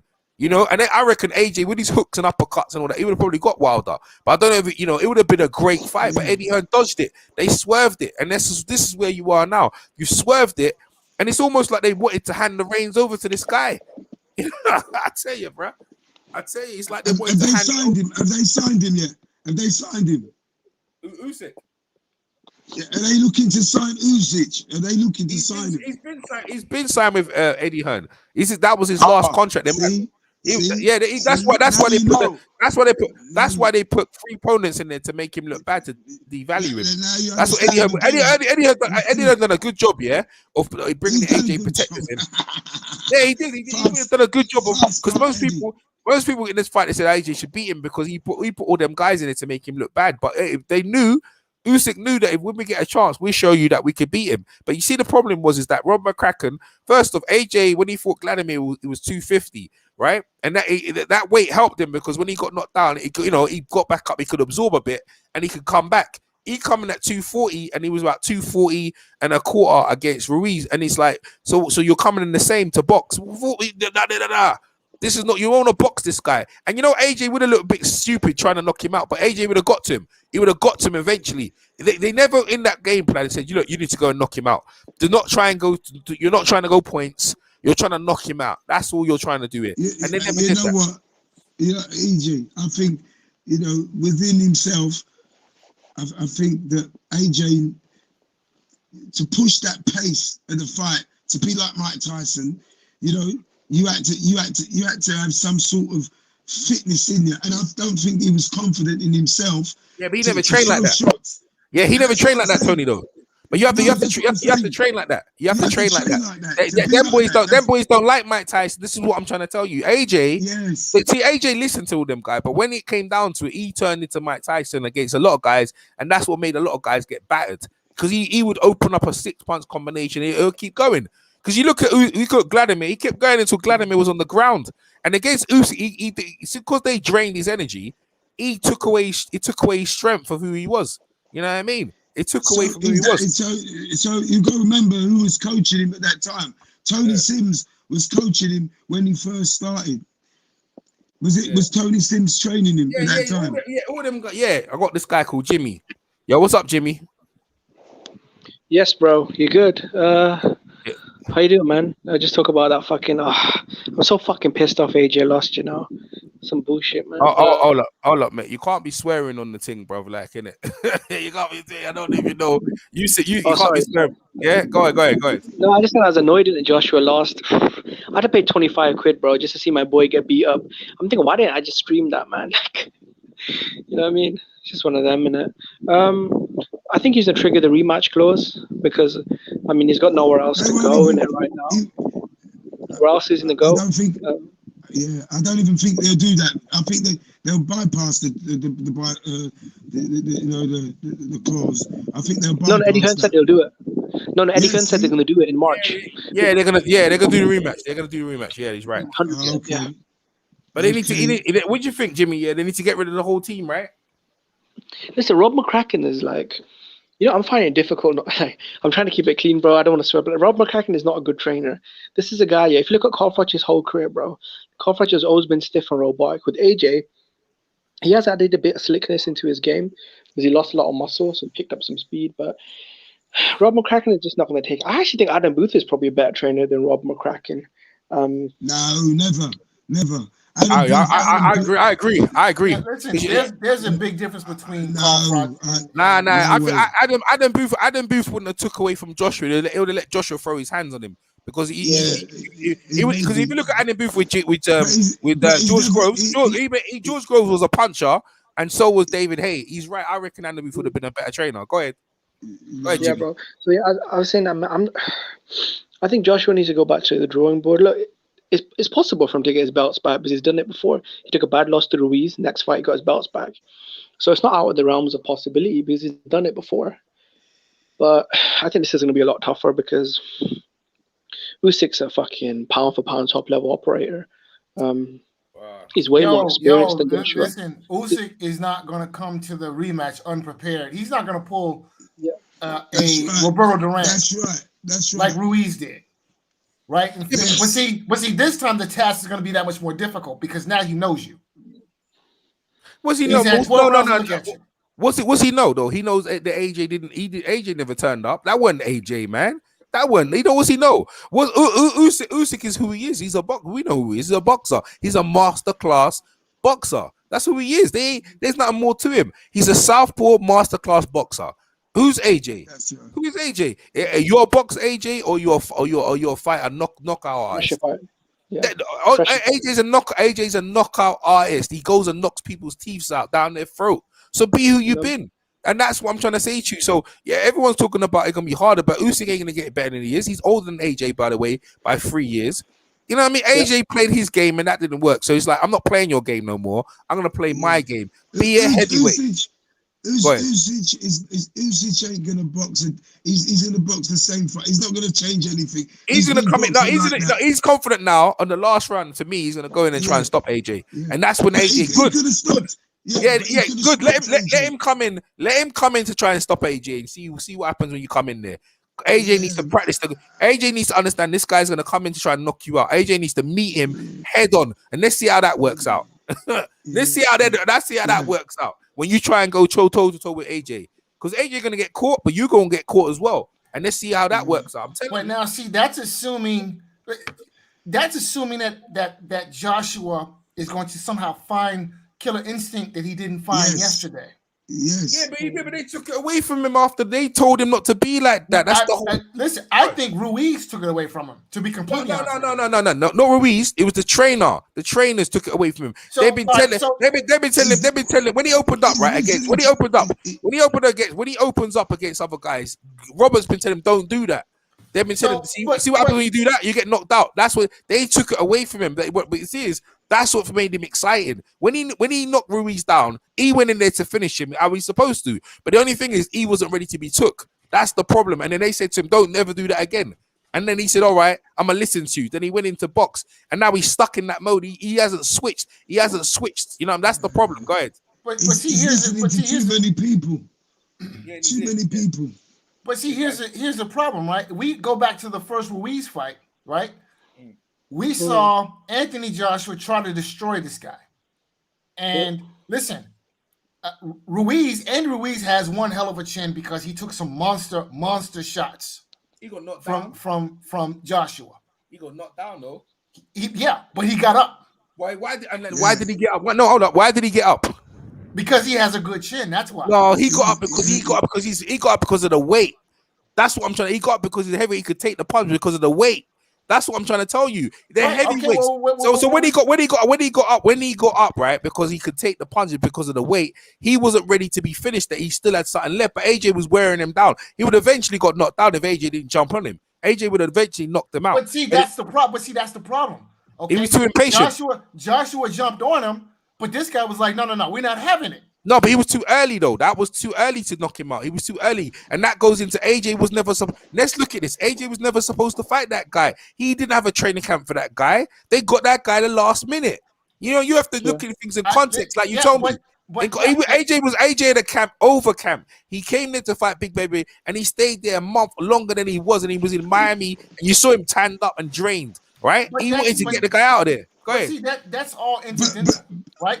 I'm just looking at the facts of what actually happened in the fight. And what happened in the fight is you had AJ meet a guy, right? Yeah. Who wasn't having it that night.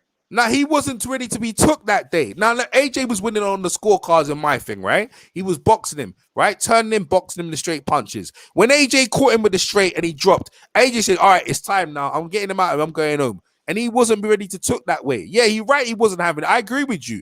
But what I'm trying to say to you is that all he needed is a bit more patience. But what happened after that, when he lost that fight and the knockdowns and so forth, they said to him, don't do that. They said to him, don't be that guy again. They told him, but see, here's the problem, right? Before the trainers had a chance to get to him, Ruiz got to him. And that's the problem. Ruiz broke Joshua. I'm sorry, but that's what happened. He did, you're right. Yeah, maybe he did. But I think the trainers broke him more than anything. You gotta understand, who are the trainers around him? And listen to what Robin McCracken's saying. I can't believe Joshua. It's amazing that Joshua's had 10 defenses. You know what I mean? Joshua's still young and that. This is how he talks about him, bruh. This is how, and also I think that's very telling. There you go, and his attention is divided because he's training Team GB. He has other coaches looking after AJ. He's not in there. And then where's AJ training at? He's training amateur gyms, man. Now look at this. Now you know what I'm trying to say to you, bro. This is all it happened. Their cheapness is caught up with them. He needs to make a break. That's where we're at right now. Let's be real. And then when we make a break, I'm talking about how he needs to rebuild. Remember who you are. This guy, where's this guy? This is the AJ. This is who we are, right? No, that's not this one. Let me put it on the screen. I'll put it on the screen for everyone. Everyone know. This is who AJ's been. You understand? This is who he's been. This is who he wants to be like. He likes Mike. He likes knockout. he's not being he's never going to be like Mike Tyson exactly, but he goes to knock you out. He goes in there to knock you out. You understand? You moment you try, he goes and see with Carlos Takam, who's short. He has short. Another thing as well. He always struggles with guys shorter. He struggles with guys shorter for whatever reason. He can't get the distance with because the trainer's not telling him, Mr. Bashir, and you would know, Tony, you have to beat the body. Lennox Lewis used to smash the brakes of short guys. You ever see Lennox Lewis fight short guys? Bro, Lennox Lewis, the uppercut, the uppercut you can't see. Lennox Lewis is smack. When you see Lennox Lewis fight short guys, they don't want no part of Lennox Lewis. He used to murder them, bro. He used to murder short people. He made sure he battered them. Jab. He battered. Look how he battered Mike Tyson. Now Andy Joshua, Usyk's a short. He's smaller. You know what I mean? He's smaller than him. Right, I'm gonna show you the clips. I brought the clip up earlier on, and I was saying now when Joshua was on the ropes. Actually, I ain't gonna bring it up again. But what I'm saying is that Joshua was on the rope. The last 10 seconds, Joshua was getting battered and he was weaving. Instead of weaving, Joshua should be rolling and hooking back with him. You know what I mean? He should have been banging back with him. All Usyk did is just give Andy Joshua a boxing lesson 101. That's all that was, and he smashed up his confidence. But for him to change your team, bruv. Eddie Hearn and them boys there, they don't believe in you.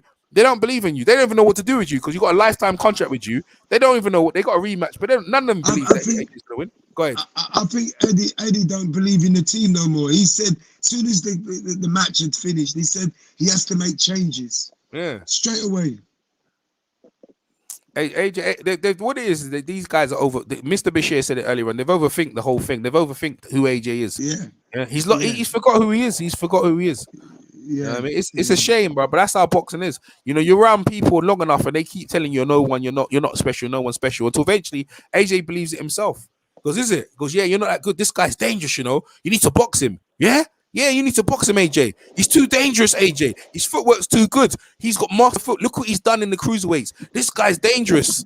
Yeah, man, all that shit, man. Yo, bomb that shit. I'm a heavyweight, bro. Do you know what heavyweights do? They eat cruiserweights for dinner, for lunch. Let me put Brazil in there. All them big guys, yeah. Because Usyk, he wouldn't have to stand, but he'll do the same thing. He'll run, pepper pat, do what he's doing. That's what he's gonna do. He has to do that because he can't stand with these guys there.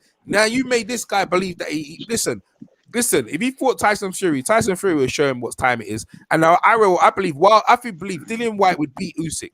In my opinion, Dillian White, everyone laugh at me about that, but they say, well, Dillian's too slow. Yeah, but one thing he got is the equalizer, though, isn't it? Huh? When the moment, all you need, yeah, is and he's got a left hook for southpaw. Everyone knows that's dangerous. All you need to do is stand there. Usyk needs to stand there for a couple of seconds, yeah, and let him get that left hook off.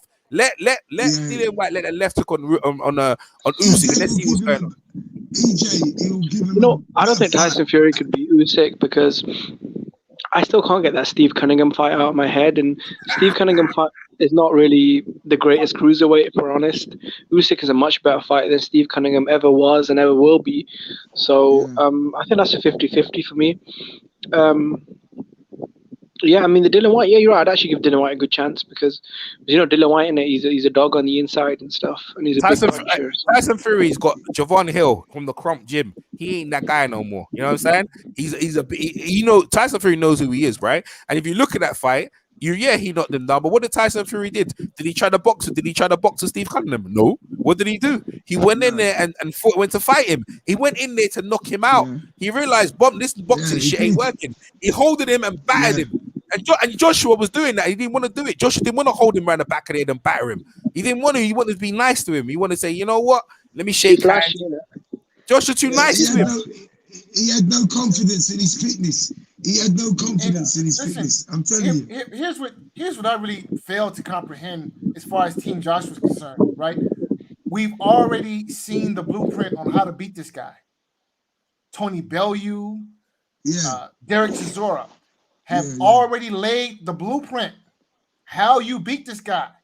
Not rocket science. Okay? Could have bought a page from both of those fights, especially the Chisora fight. Chisora gave Usyk all he could handle. A 40-year-old, out-of-shape heavyweight. Damn near beat him.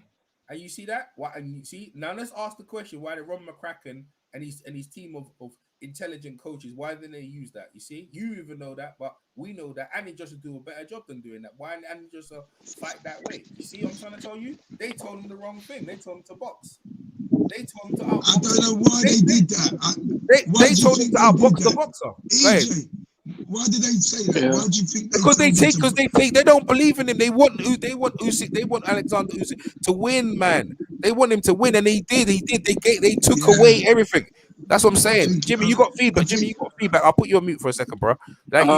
Yeah. Right. Like they wanted Usyk to win. I'm not taking that. Usyk was who he is. Now you can't take that away from Usyk because he did what he was supposed to do.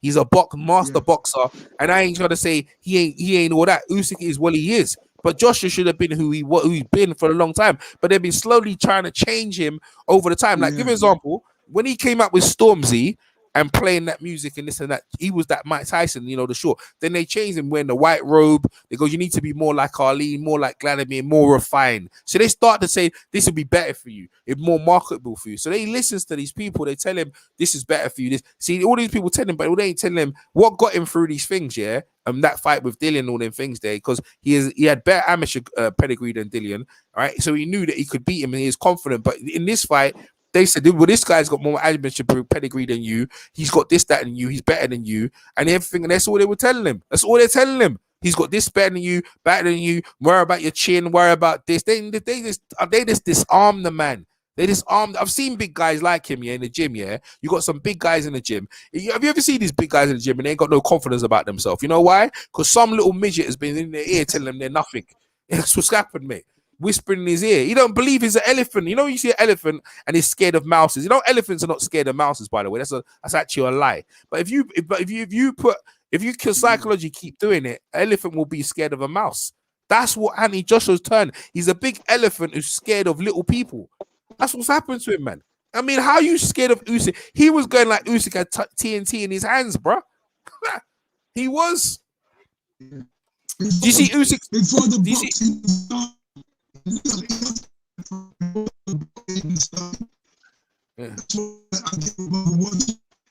Say again. So you're breaking up this. You're breaking up this, Tony. You're breaking up there, mate. You're breaking up again. Say again. Nah, it's breaking up a bit. Keep going until it gets clear. It's back. It's breaking up. There you go. You're back. Yeah, go on. Say again. Oh shit. No, you're back, mate. Go on. It was negative. The whole process for that fight for him was negative. He talked negative about himself. He didn't feel like he wanted to win. That's because of the trainer. I didn't see. That's because of the trainer. That's because of the trainer. Now, let me show you something, Tony. Let me show you something, everyone. Yeah. Now, whose face looks worse? Look at the picture. Whose face looks worse? Right now, did Anthony? Now listen, listen. Did Anthony Joshua try and knock him out? Now think about his face looked like that when Anthony Joshua boxed. No. This is what I'm trying to tell you. Anthony Joshua barely grazed him, and look at the state of Usyk's face. Look at the state of his face. When Anthony Joshua, listen to this, he tried to box him. Now, put Anthony Joshua in there, who look at the size of him, put Anthony Joshua in there, actually tried to knock him out. What do you think Usyk's face would have been like? You see what I'm trying to tell you? He didn't believe it. They took it away from him, man. They robbed him of his confidence. Yeah. Look at him. Look at him. Look at him. He barely grazed him. Definitely. He never really loaded up on any of his shots, yeah? Look at Usyk. Look at the state of Usyk's face, man. He barely looked like the Anthony Joshua. We know who throwing 1-2s. Tough, throwing them hard. He went in there and just tapped him. It was like he was doing a technical boxing show. It was like a technical boxing show. I'm telling you. Look at that. That's because look at that. That's what they told. Look at him in his ear. Be careful. Keep boxing him. That's what they told him. When you listen to the commentary, because I got it. You listen to Ron McCracken. Keep boxing him. Keep turning Manny. Just keep doing what you're doing. They told him today. He said, shut up. I think I know what you're trying to say. You want the old AJ to come back, the one that bombed out Dylan White and Vladimir Klitschko, innit? No. Listen. No. It's not me wanting him. Listen, let me show you about boxing, right? If you ever been in the ring, Jonathan Banks showed me this, and Tony probably knows this. It's called in-ring adjustments, right? So with me, Jimmy, and you're boxers, Jimmy, yeah? All right? You're a better boxer than me. by far, Mm. right? But I try to box what you're doing. So in it, I'm losing. I know I'm losing to what you're doing, Jimmy. Do I continue doing this? If I continue doing this, Jimmy, all's gonna happen. Yeah. I'm gonna get tired, and then you're just gonna beat me. So what do I do, Jimmy? Do I continue or do I turn into someone else? I turn into someone Plan else. B. Yeah, plan B. I try to go for you and try to knock you out because what I'm doing is not working. You see what I'm You saying have to you? to win. And that's what You have to AJ win. always. Yeah, I'm trying to win. I'm not trying to stand there because what I'm doing is not working. I need to check. And the thing is, I need to know that I can do that. And AJ's been that. You know what I'm saying? This is what comes down to boxing.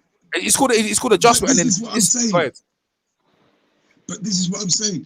To make them adjustments, he don't know how to do it because he's listening. He's been told to do this and do that, and then he's got 3 or 4 trainers he's listening to, and then he doesn't know what to do.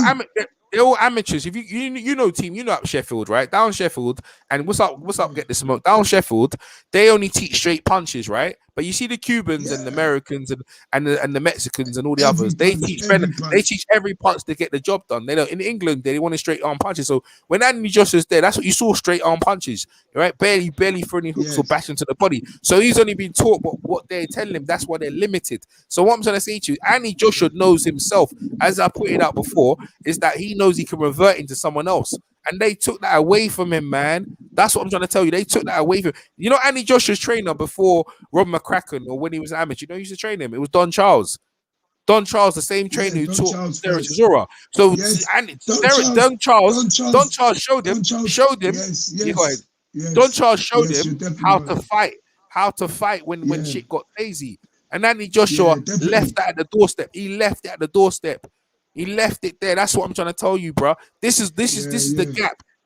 Boxing is not hard, you know. You need to be who you are, be who you're not. You know, you could try something. If it don't work, you should have another game plan to revert to someone else. And he didn't. And he stayed the whole course, the whole way through. And the trainers never told him once to say, yo, you're losing. You need to be, and you need to go for it. You need to try and knock him out. They don't, and even when you heard Rob McCracken in the post interview, he never once said, oh, we're going to knock him out in the rematch. And even in the build up, I like Usyk, you know, I respect you, but I'm going to knock you out.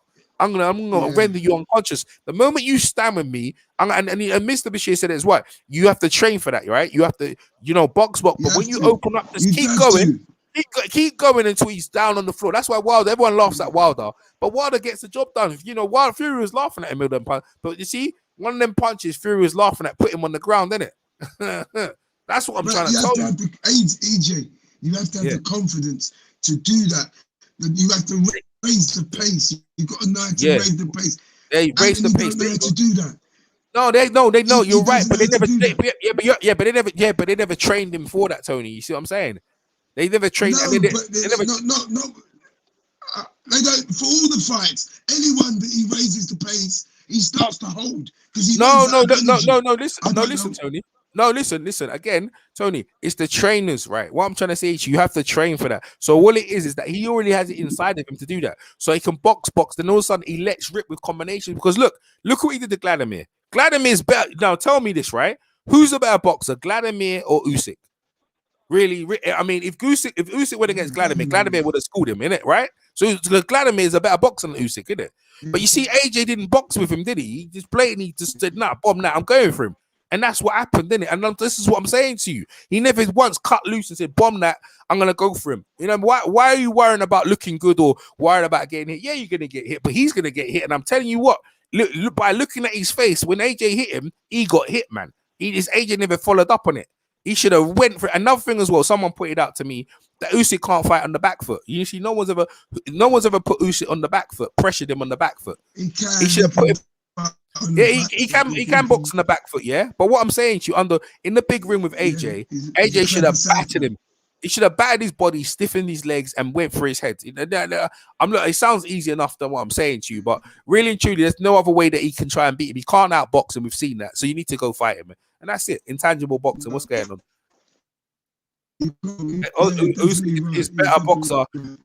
He said Usyk is a better boxer than Vladimir. I don't think so. I think if Vladimir was in the ring with Usyk, I think Vladimir would win. I think most people would pick that.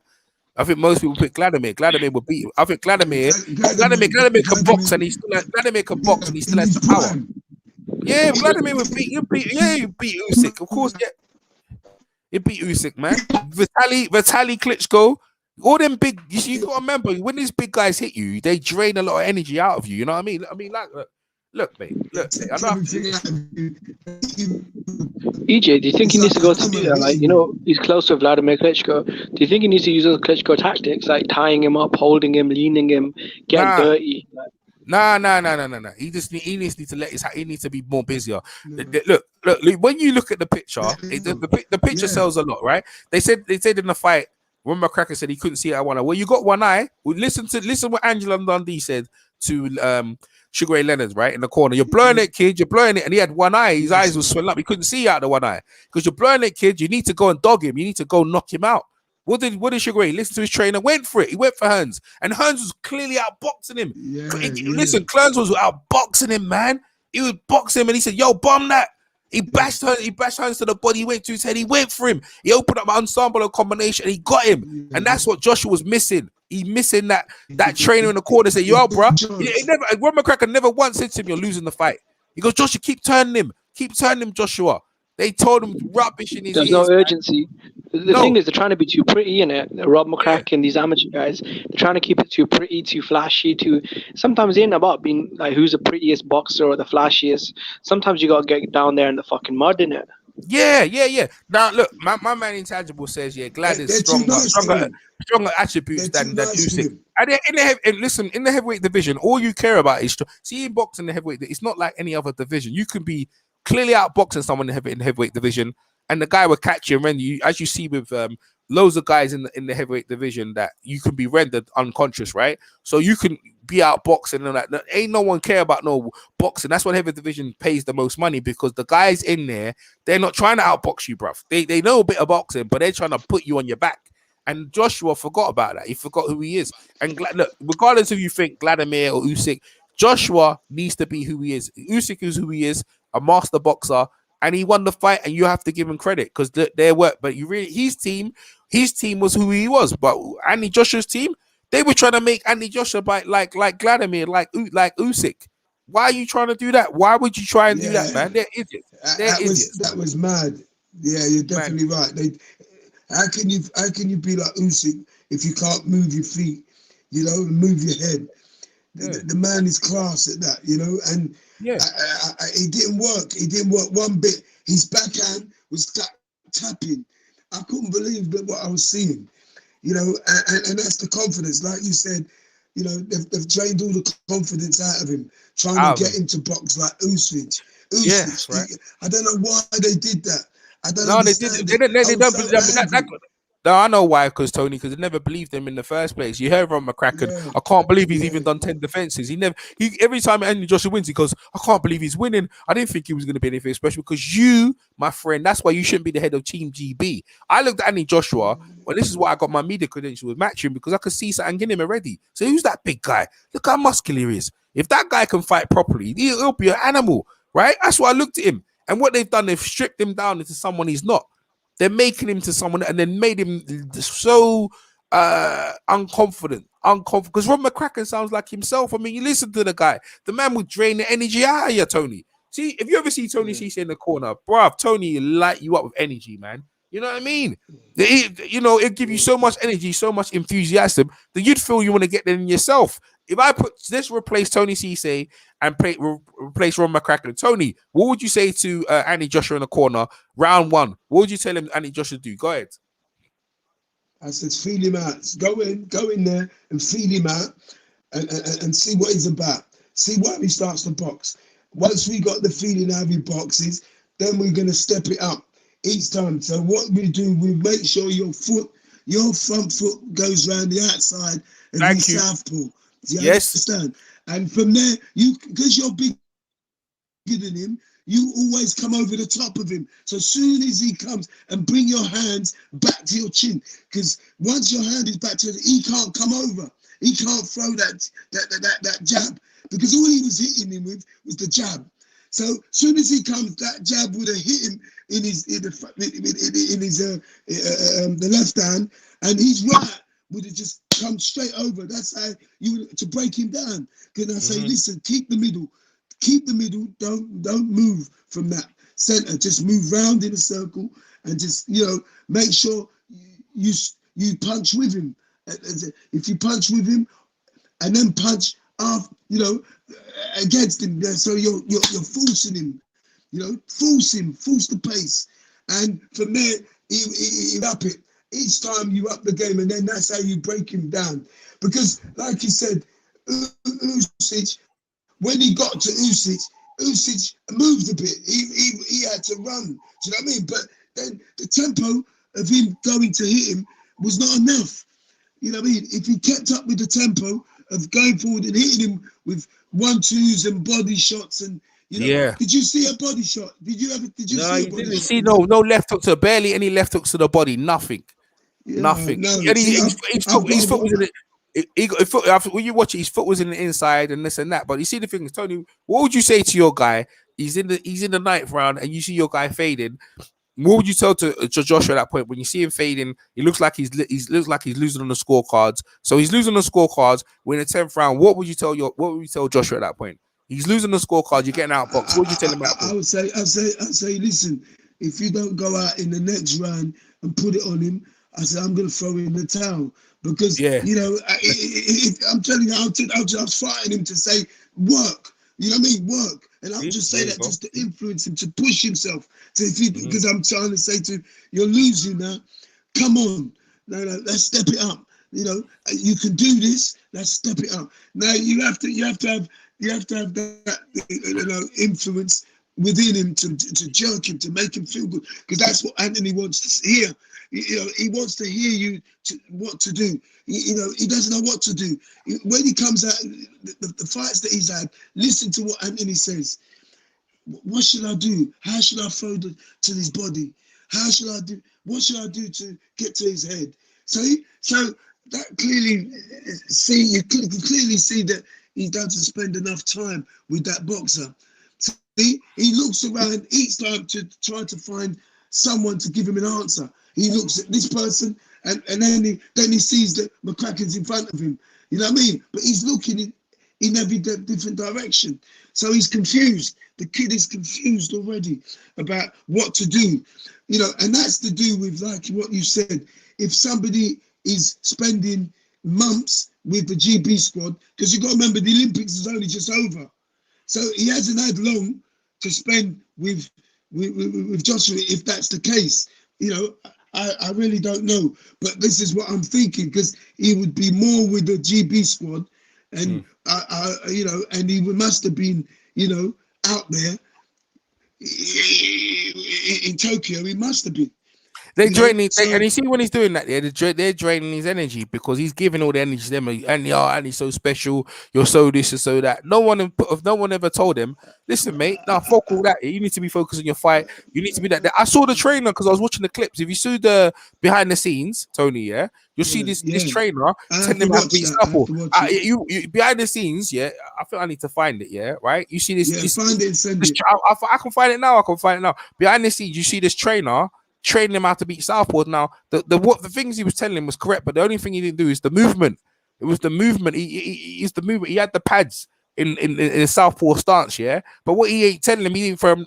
Listen, mate, it's the left hook to the body. Your foot, like Tony said, your lead foot needs to be on the outside. That means Andy Joshua's left foot should be on the outside of Alexander's right foot. That's the first thing, right? When the guy throws a jab, you slip the jab, you move your head to the left, you throw a left hook to the body and a straight right through the middle. And then when he backs off, then you jab him. Now you don't have to land the jab, but you flicker to blind him. To blind him, you can blind him behind. You can blind him behind your jab, and then throw your right behind him, blind him. When you throw the right, bring a left hook down to the body, bring it to the head, and you keep doing that repetitively. And you break him down. Yeah, you break, and then but see that one, we'll keep him busy, and then when you do that, then and when you keep doing that, then eventually you open up to finish him off. See, the thing is, the missing links is like you do that. See, the breaking down thing to a lot of people is one thing, but when you go in there, you have to have the mindset is I'm going to do this, but I'm going to open up and knock. I'm going to open and go for knocking him out. I need to knock him out. I'm going to try and fight. You need to try and knock him out. Stop trying to mess around with this guy. You know what I mean? There's no messing around. It was quite annoying to watch it. You know what I mean? It was. I'm gonna find behind the scenes, innit? Behind the gloves, and you see what I'm talking about, right? Well, you see behind the scene. I'm gonna find that coach because I saw it on the build up, and I was like, "What the heck's going on here?" You know what I mean? What's going on here? All right, Andy, where's Andy Joshua? Because I said to myself, I said, "Why? Who's this guy? Who's this guy training Joshua? Who's he? I don't know who he is. Why is he? Why is he? With Joshua? What's he doing? What's he doing? You know what I mean? All right, build up. Where we got here? All right, behind the bell. I think it's this one here. All right, let me try and find it. I'll try and find the clip. Because who's this guy training him? Who's this guy? Who's this guy training him? Oh yeah, shout pro. Let me see this. And Johnny Nelson said something as well, which annoyed. Johnny Nelson. Yeah, he said that to annoy me. He said that to annoy me. He said, wouldn't it be great if Andy Joshua would outbox Usyk? How much credit would he get then? So they told him to do that, man. They told him, whispered in his ear. They told him to do that, man. They told him to say, yeah, go in there and outbox him. You nutter, mate. You crazy dude.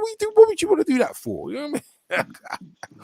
They told him some bullshit, man. They told Joshua some bullshit out here, bro. I'm trying to find behind the scenes, innit? The presser. Oh, mate. Oh yeah, the preview build up. That must be it. I'm gonna find the clip exactly. You see this nobody training him, and I was like, who's this guy?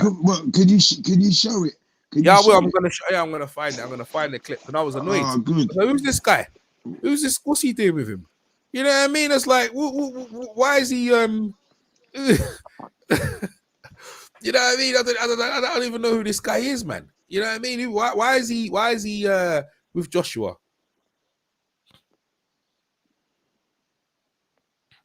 It was annoying. I said, yeah. I think, like you said, you know, he should have just stayed with someone like, you know, who made him look better in the sense of fighting, that fighting instinct, that hitting hard instinct. He should have just stayed. I think once he lost to Thingy, they changed everything, didn't they? No, he didn't lose. Where he got knocked down by Daniel Dubois, he got knocked down in sparring, and then because it got leaked, I think they got rid of Tony. Yeah, but Joshua probably knocked them down as well. See, what people don't, they only tell you one side. Joshua probably banged them. Joshua probably banged them as well. You know. I think Tony would have got the best out of him, boxing, fighting wise, because you know, he changed after that. He changed. Yeah, he's definitely right.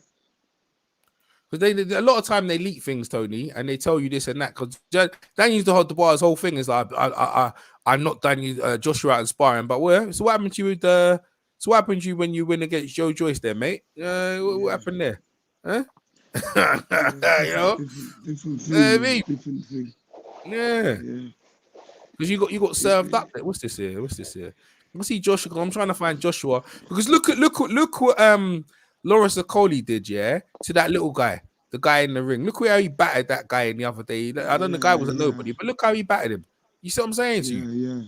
Yeah, like they're giving too much credit to Usyk, and Usyk deserves all that. I understand that, but you, bruv, you're the head. This is a heavyweight, man. Yeah, man, he's just long, man. It's long. I'm trying to find the clip. When I saw that clip, because I saw it on the build-up, and I was like, well, who's this guy? Why is he in the ring with him? Where's Rob McCracken? Loads of people. They all want to get in there and tell, you know, Joshua, AJ what to do. They all want to do it. So he's listening to too many people. Too many people in his ear, innit? Too many people in his ear. And he's such a nice man. He's such a nice fella that, you know. He's a donut. He's a donut, man. He's a donut. He's influential, isn't it? I mean, he just wants to win. You know, he believes in everybody. He's I think that comes probably from his mum, where she's really kind-hearted and lovely, and and he just believes in everybody, and I think he has to stop believing in everybody. Not everybody's got his best, in the interest. So he has to really search, because his career ain't long now. You know what I mean? It ain't long. It ain't long.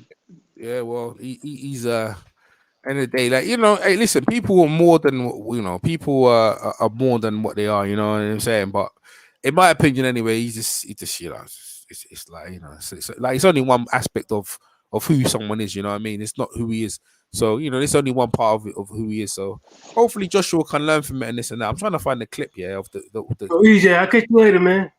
Oh, PMC, take care, PMC. All right. All right, man. Peace out. Take care, Yeah. bro. Yeah. All right. Yeah, I think I found it. I think I found the clip in it. They got the train. I think they got the training methods here in it. Let me see what I got here. That's so annoying. All right, let me see what they're doing there. So you could see Tony and me could see by the training methods, yeah, how Joshua's doing it. You could see basically is he doing the right things? You know what I mean? What's he doing? Because I saw the trainer they're standing there with the southpaw stance, and I was like, yeah, but you're not moving, man. You're not moving because if you're trying to be in a southpaw stance as a pad work, you need to be like Usyk replicating it. You need to be able to move. You need to be able to move and stuff like that. I don't think there was enough of that. Man, I don't know if I could find it, man. I don't know if I could find it, man. I saw it on the build up and I was annoyed, and that it was annoying, man. It was annoying to me. I was like, that don't make no sense, man. He wasn't the guy was there making him move his head back and weave sides. So he didn't throw no left hooks to the body or nothing. Like his foot was on the outside, but Usyk keeps moving in and out. You got to keep as long as whether Usyk moves his foot in and out, your lead foot needs to be on the outside of his foot. So it doesn't matter what Usyk does at that point. Now I don't know where it is, Tony. It's one of them ones that I have to kind of find that one. It's a clip, but it was on the build up. It was on the build up though, and I was like, oh yeah. So EJ, what do you think? What would happen in the return fight? Do you think they're gonna get in box the same? Whoever his coach is, what do you think? Do you think that new coach will get him to be like Mike Tyson because who he likes, who he wants to be? Nah, he'll probably stay with Robert Kraken. You see, a lot of people call Joshua and they're like, yeah. When you talk to him, Tony, he'll tell you need to talk to my advisor team now. So he's been taught to talk to him. You can't have a conversation with him now because he's worth a lot of millions now, innit? He's a millionaire in it, yeah? So when you talk to people like that, they couldn't just take your advice like that. Even though you got the right, he said you have to talk to his team. That's like he's got these people around him telling you, look, Joshua, you can't talk to these people. You don't know what they're not got your best interests at heart. Make sure when anyone talks to you, tell them to talk to us first. So that's where he's at in the moment, innit? Yeah, you know what I mean. Like me, we can surmise and talk about what he thinks he needs, but if he don't know it himself, he ain't gonna know. And there's no one around him. He's sheltered, innit? He's sheltered around yes men, Tony. You've seen it, Tony. You've seen it. I've seen it. You've seen it. Yeah. You might. You got even fighters yeah. Like you've had them from when they're young, yeah. But there's someone in his ear, and if you've told them the right thing, and then he's told them the right thing, but they've listened to them, but it's never worked out. When you produce a fighter, of certain things. That's the mechanism for him to go on and do. Yeah. But as soon as they turn pro now, they teach him different stuff. Yeah, they teach him different stuff. So the pro game is such a difference. It's a business now. So you now have to plant your feet and hit that harder instead of like them throwing them fast shots and the 1-2, the 1-2. So I mean, you still have to inflict that in that professional game, but you do it. You've got the rounds to keep doing. That's why you know how to get to break someone down if you throw consistently certain shots. Because you got to remember, Usyk would be running into them shots. He'll be coming forward because he'll move around, but he has to come forward to throw his own shot. And when he does that, you've got to have the distance to control and throw that shot. The timing has to be clean. So this is why you need to get better sparring. You don't just get target, man. You need the better sparring. You need to go away and pay for that, even if it needs you traveling to Russia or you need to America. You got to do it. Yeah, they're being cheap. Yeah, they were being cheap. Yeah, they were being cheap. And and then also with the sparring, they got to go all the way down to Sheffield. Where they go? What, Finchley? They go where the sparring's coming into Finchley, ABC, or they're gonna come thing. We got another guy, by the way. We got another guy on the panel. Let me give him a chance. What's his name? Hasselberg. Is Hasselberg? What's your name? What's your name, bro? Warren? Hello? Hello? Oh, I guess he's not there. I guess the guy must be busy. You know what I mean? But yeah, go on, Tony. Go on. Yeah. So Yeah, no. I was saying, I was just saying, you know, end of the day, yeah, look, man, he's you know what I mean? That's it. You fight how you train. Okay. Yeah, the guy knows you fight how you train. Good man. Are you there? Of course you do. Yeah. You do. Are you there, bro? I've always said it. Hello? Hello? What's going on? What's going on, bro? How you doing? You right? Yeah, it's good. It's Coach G, you know. Oh, it's Coach G. Yes. What's You know going all on, about them, boy, there. Oh, I know Talking G. The They're G joke man. coaches. The G They're man. joke coaches. The Yeah, three G clowns man. in the corner. The three clowns. you talk about Robert McCracken?